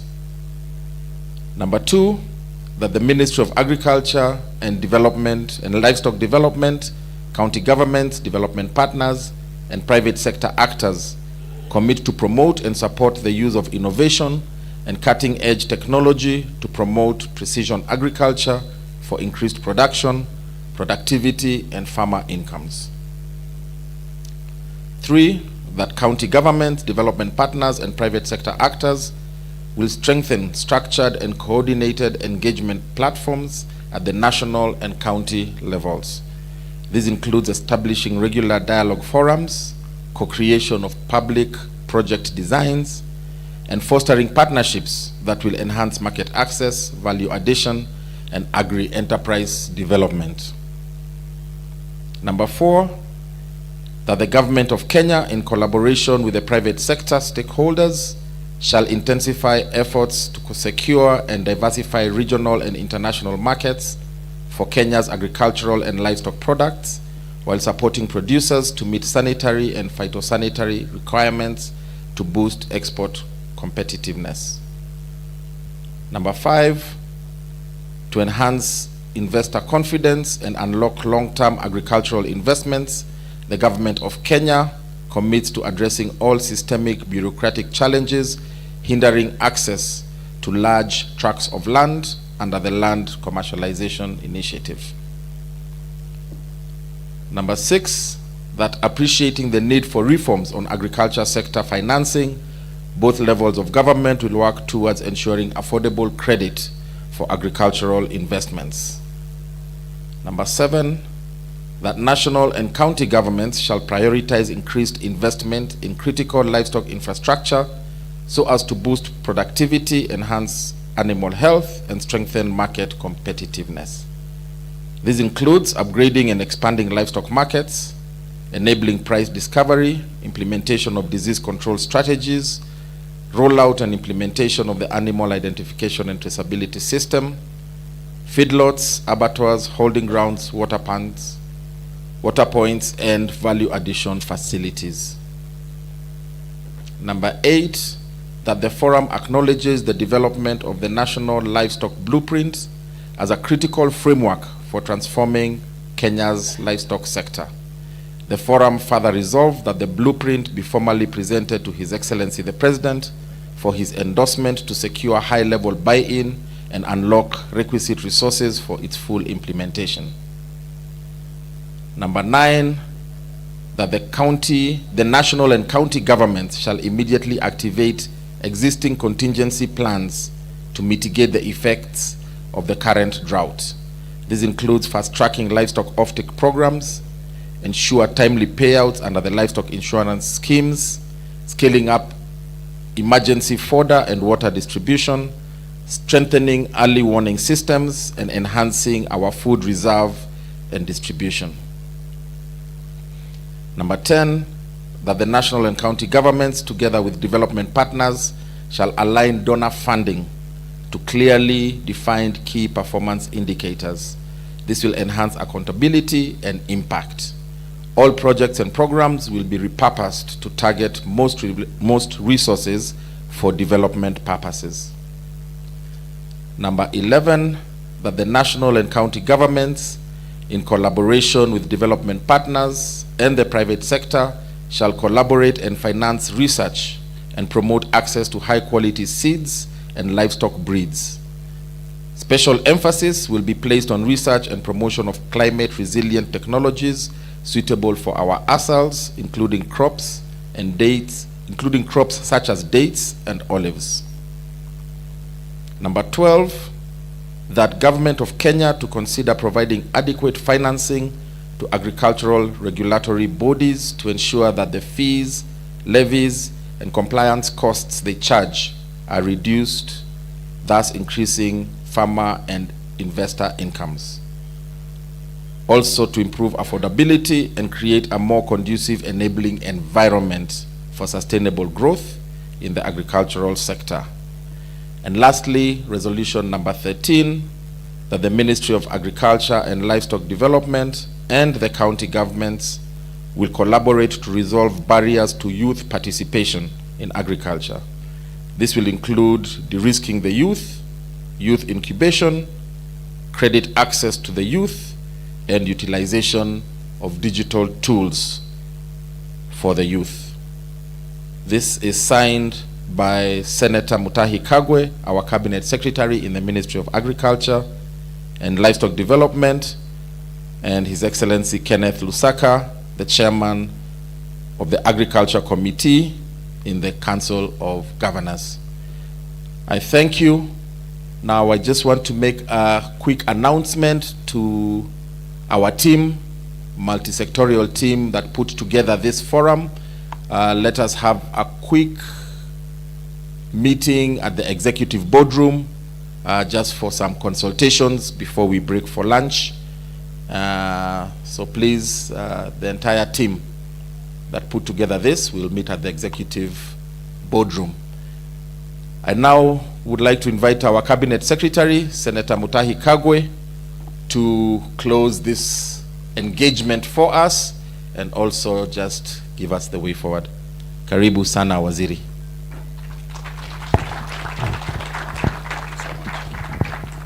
Thank you. Was there anything within the resolutions that were disagreeable or anything that anybody would have wanted to add in the resolutions that were read? Because there is also that opportunity. I see. So will we then, as a meeting, in regards to the resolutions that were made, do we agree that that is what we have discussed and that is what we have agreed? So this should have been done by those with experience of speakers such as Governor Lusaka. But nonetheless, I will put the question that as many as are of the same opinion and agree with the resolution say aye. We are as many are of contrary opinion say nay. The ayes have it.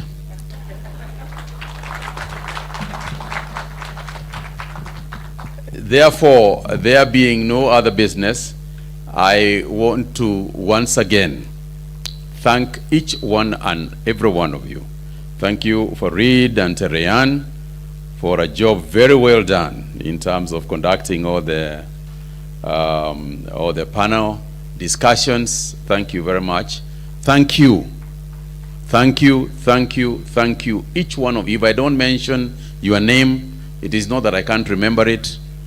It is that I am overwhelmed by just how grateful I am, and the success of this meeting has been largely because you chose to be here and you chose to participate. It is now my pleasure. And if you look at your watch, I told you yesterday that we will be closing at 1 o'clock. And if you look at your watch, you can now start believing when I tell you that the crops you grow and it will rain, it will actually happen. So it is now my pleasure to declare this forum officially closed.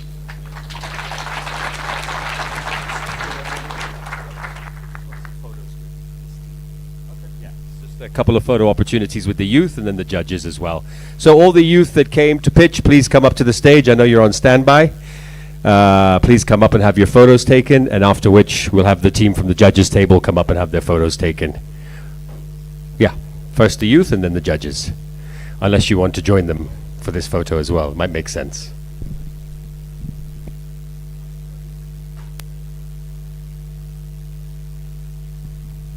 And DJ, I think we can have some music now as the official part is finished.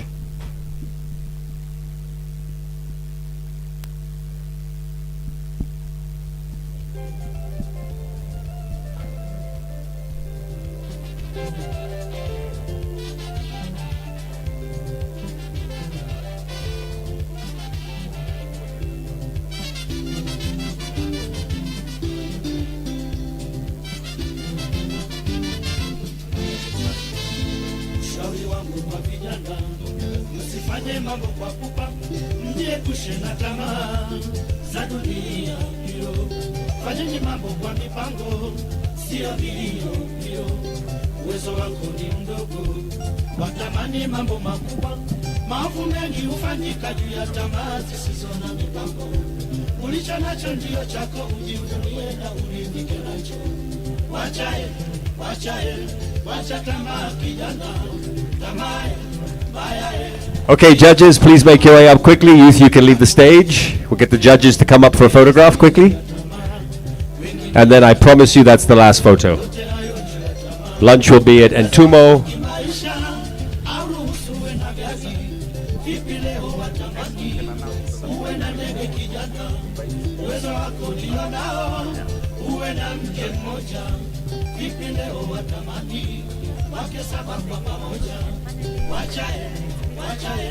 Wacha tamaa kijana, tamaa mbaya, hiyo chanzo cha maovu.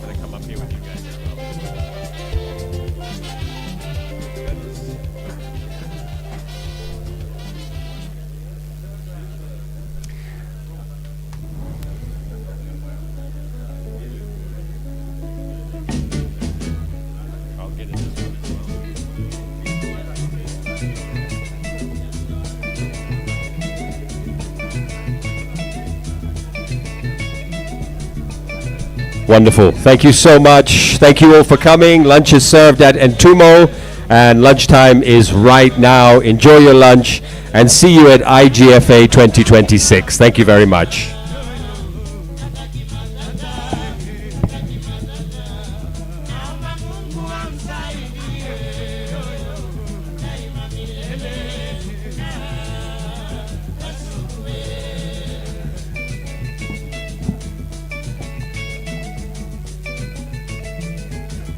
Najituliza kwake Kasuku,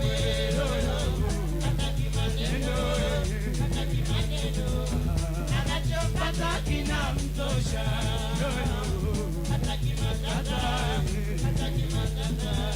naomba Mungu amsaidie daima milele.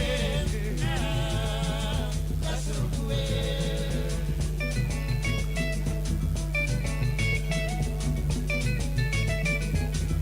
najituliza kwake Kasuku, hataki maneno, anachopata kinamtosha, hataki matata, naomba Mungu amsaidie.